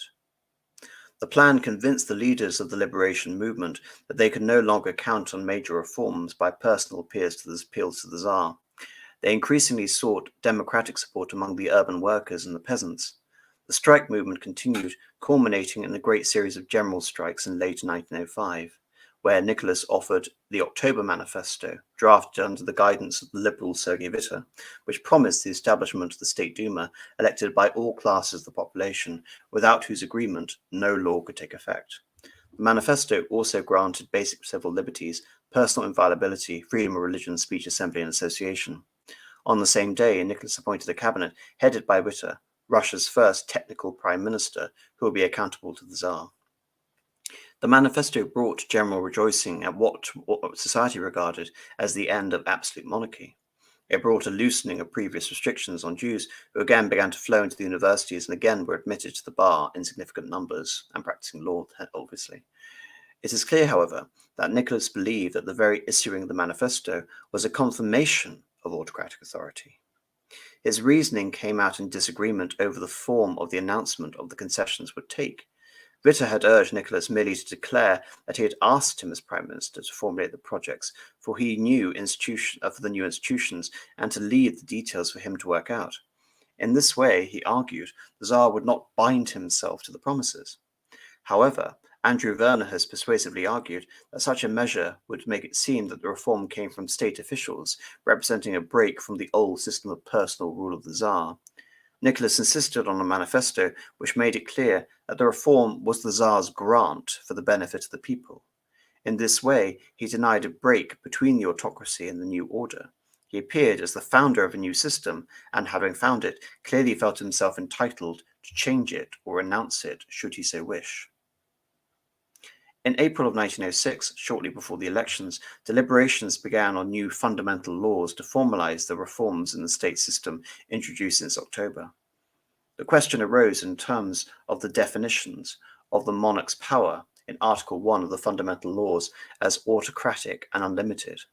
Both adjectives had been removed in the draft of the Duma Charter in February of 1906, but Nicholas insisted on the retention of the word autocratic.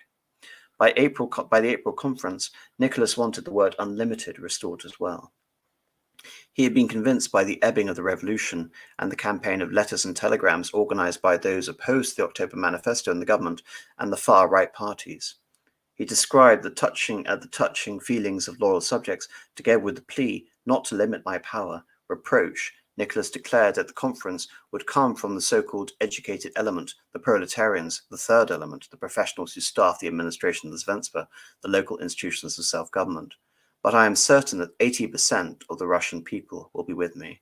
So the Tsar here is explicitly making himself an ally of the peasantry and the common Russian man, again, continuation with, you can say, the image struck by his father, while positioning himself against liberal-minded managerialism. Nicholas found additional confirmation for his belief in the ardent entreaties of members of the Union of Russian People, who presented him and the Tsarevich with membership badges.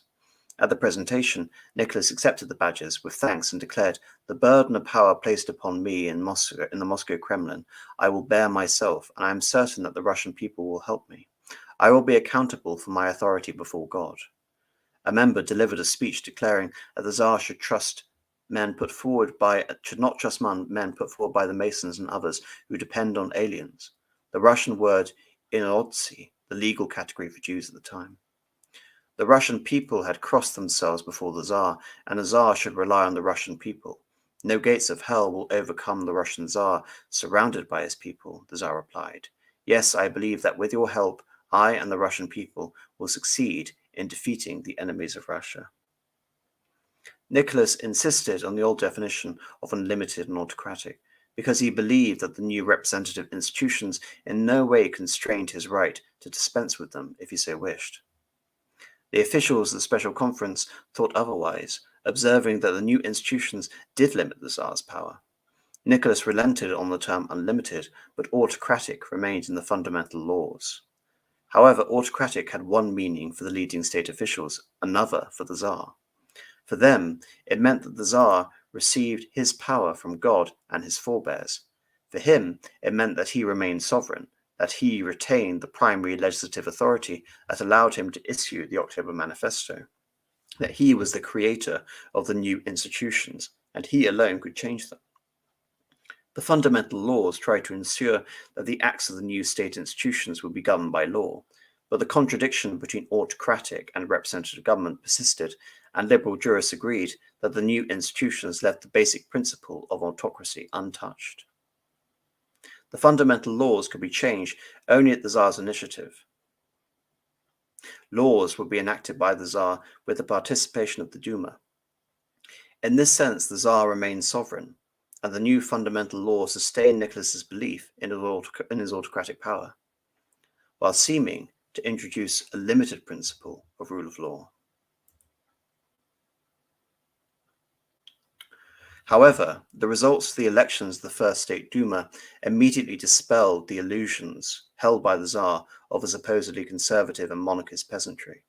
The peasants voted heavily for the opposition parties, the Constitutional Democrats or Cadets, the Labour Trudoviki Party, which promised expropriation of the nobles' estates. Nicholas took advantage of the official reception of the Duma deputies to make clear that he remained the sovereign and autocrat. His moderate advisers urged him to appear at the Taurida Palace and the precincts of the Duma as a gesture of reconciliation. He chose instead to follow the German example for the opening of the Reichstag, that is, to address the deputies in the sovereign precincts amidst the symbols of imperial sovereignty. The reception took place at the throne room of the Winter Palace.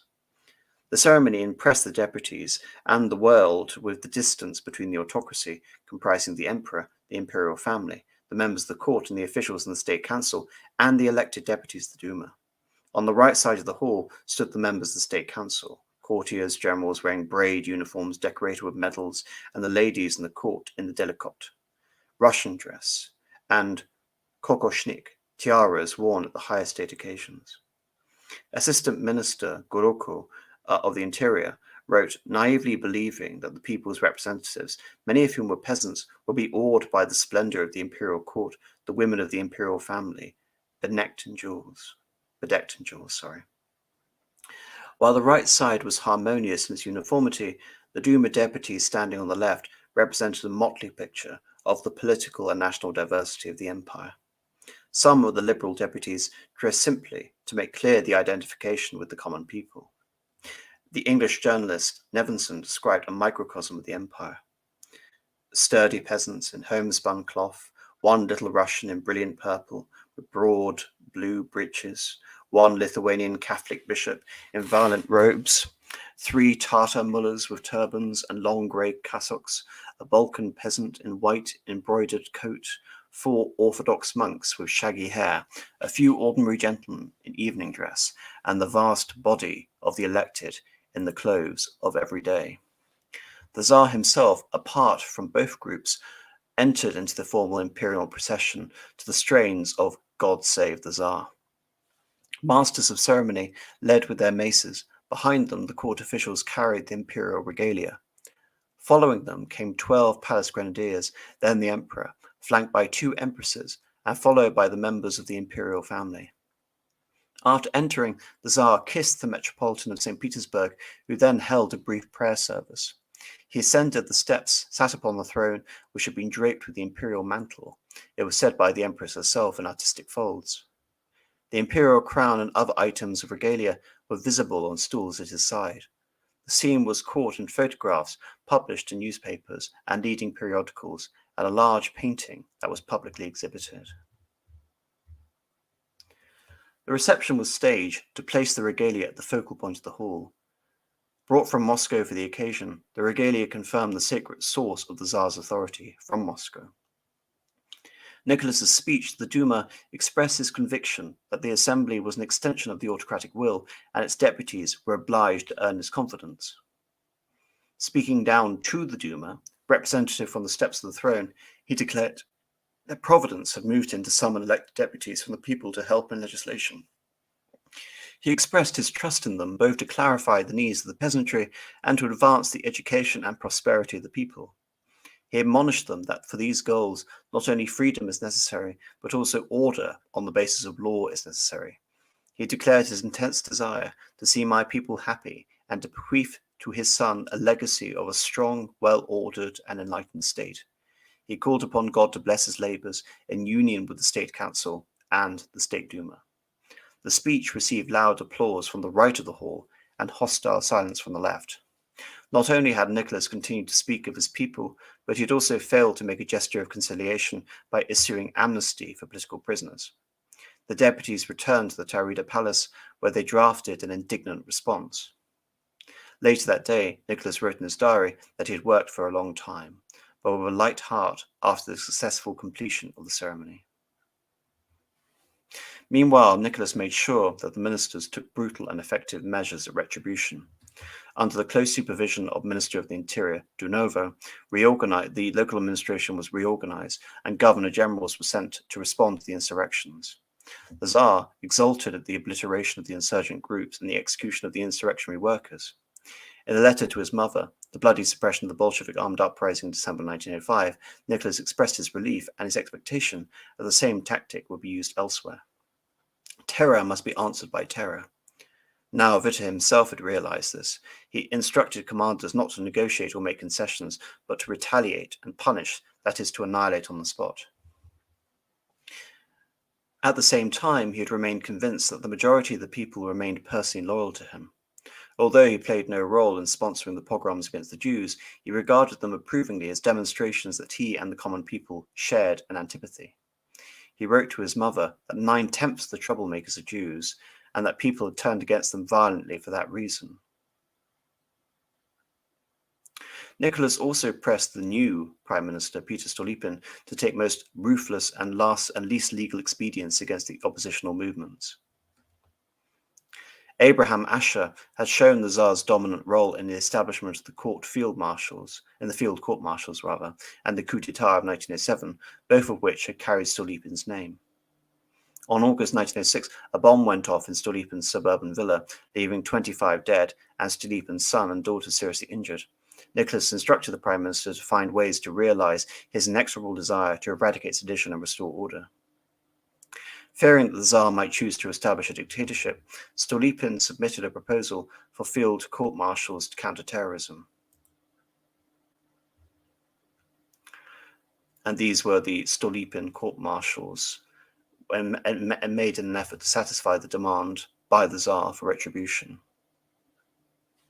The decree assigned governor-generals the power to bring revolutionaries before military courts. The court issued summary sentences, including death, while court-martials had been included in the emergency provisions governing most of Russia during the revolution. Those tribunals that did not forego legal procedure could be appealed. The law of August 19th, 1906 dispensed even with an investigation when guilt was so obvious that one was not necessary. Only Stolypin and the Minister of Justice opposed it. The decree turned the countryside into a battlefield. Between 1906 and 1909, the field court-martials sentenced nearly 2,700 people to execution. It should be noted from here that Stolypin begins a series of reforms to, you can say, create a legislature in a Russian spirit.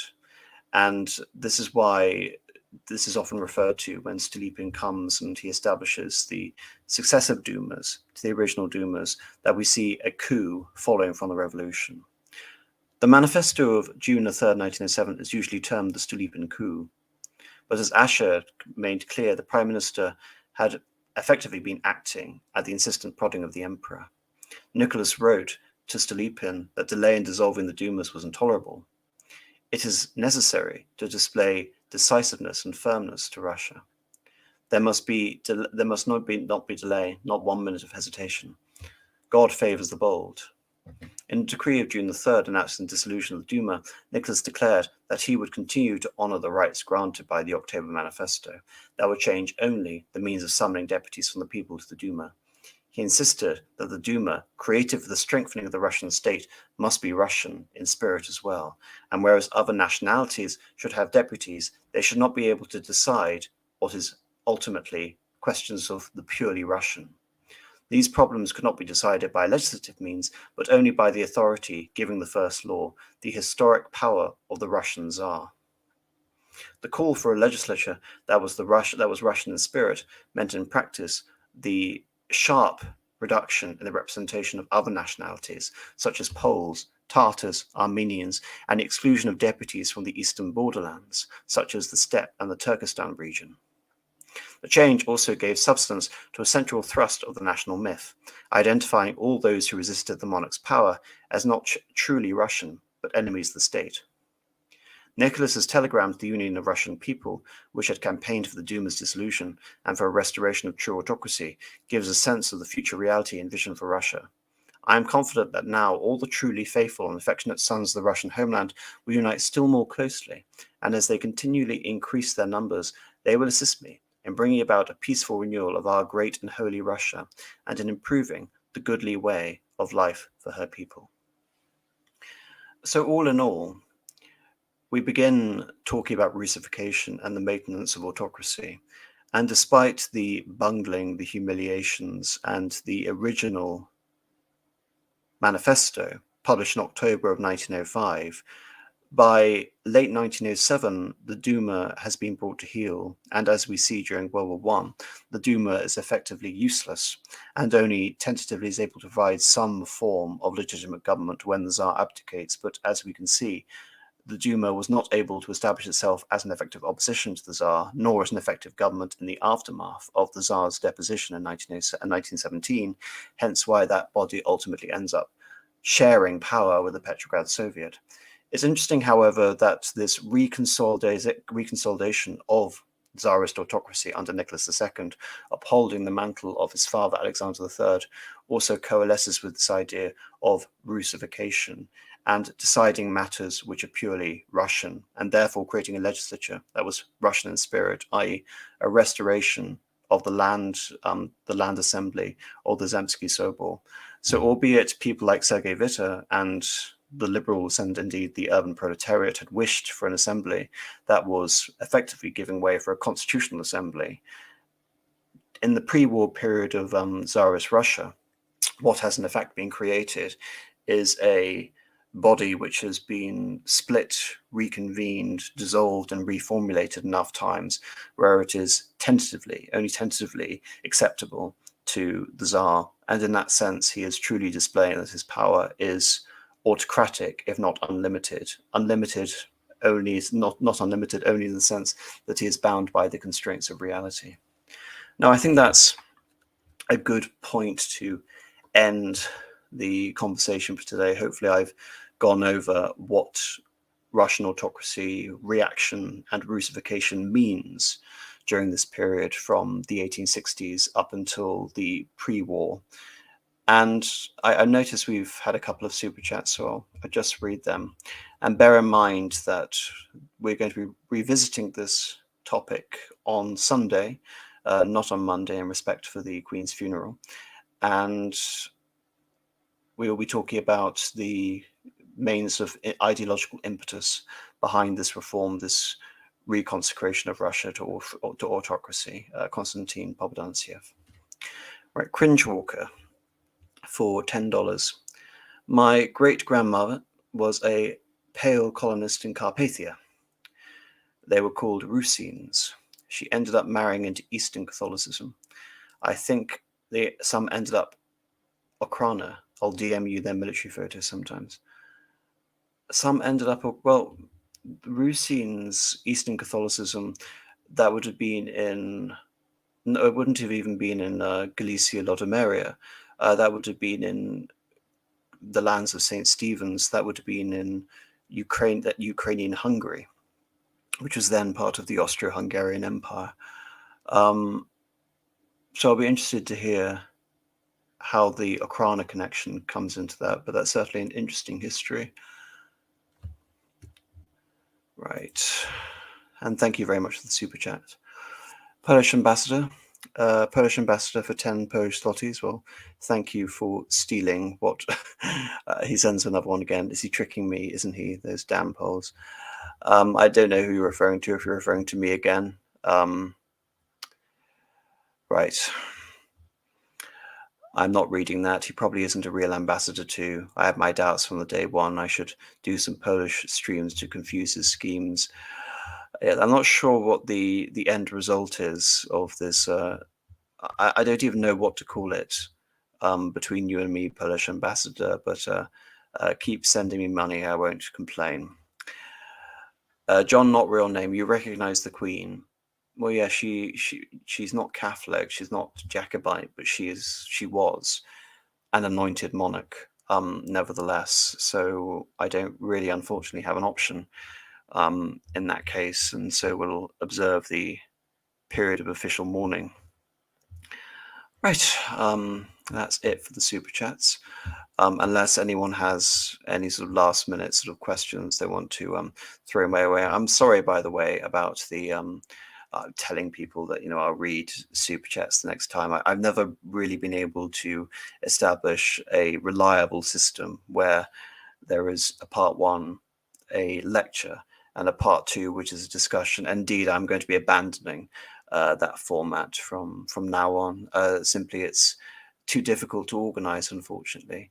And I want to organize these in a way where I can get as much content done as possible and not have to postpone these things and potentially indefinitely. So yeah, send super chats, and I will. There will be a Q&A for all future streams, and there'll be a lot more solo streams also from now on. So you're just going to be stuck with me, fortunately or unfortunately. How true is the common idea that Russia stagnated in as much as autocracy did that? I ask because while I can understand Jews, Catholics, and working men being uppity, the topic is usually Tsar bad. Stagnant in what sense? Economically stagnant? No. Even though in the original article we talk about the lax system of education. Education, had improved regardless significantly over the course of the 19th century. Although Russia's march to industrialization was slow, Russia began to intensely industrialize during this period that we've been talking about this evening, the 1880s and the 1890s. And that was in part a consequence of the French alliance. The French were pumping vast amounts of money and foreign capital into Russia in order to improve its military capacity in a potential conflict, not just against Britain, but also Germany. Lady of Shalott is saying radical liberation to the great stream. Yes, to such an extent that I'm wondering whether my own stream on the topic, which was supposed to be the final stream of this series, is going to be a bit redundant now, which is the massacre of members of the Orthodox Church by the Soviets, the Red Terror. I do wonder, but I don't know. The plan is, as of now, to do two of these episodes in 1 week. On Friday, this Friday coming up, I will be doing a stream on all the Baltic nations and the failure of the Megali idea, basically the Balkan Wars and World War I in the Balkans, and the aftermath of that, because really the Balkan Wars go on from the Balkan Wars really go on from 1911 all the way up until 1922. I think that's the problem with our Western-centric idea of World War One, is that it all sort of obscures all of these other conflicts going on all across the world, especially in that region, and indeed in Eastern Europe in general. Is not very helpful. And on Monday, the following Monday, I will be doing a stream on the collapse of Tsarist Russia, why it collapsed. And I will also be doing a stream on, well, as part of it, the collapse of the White Movement, the demise of Kolchak,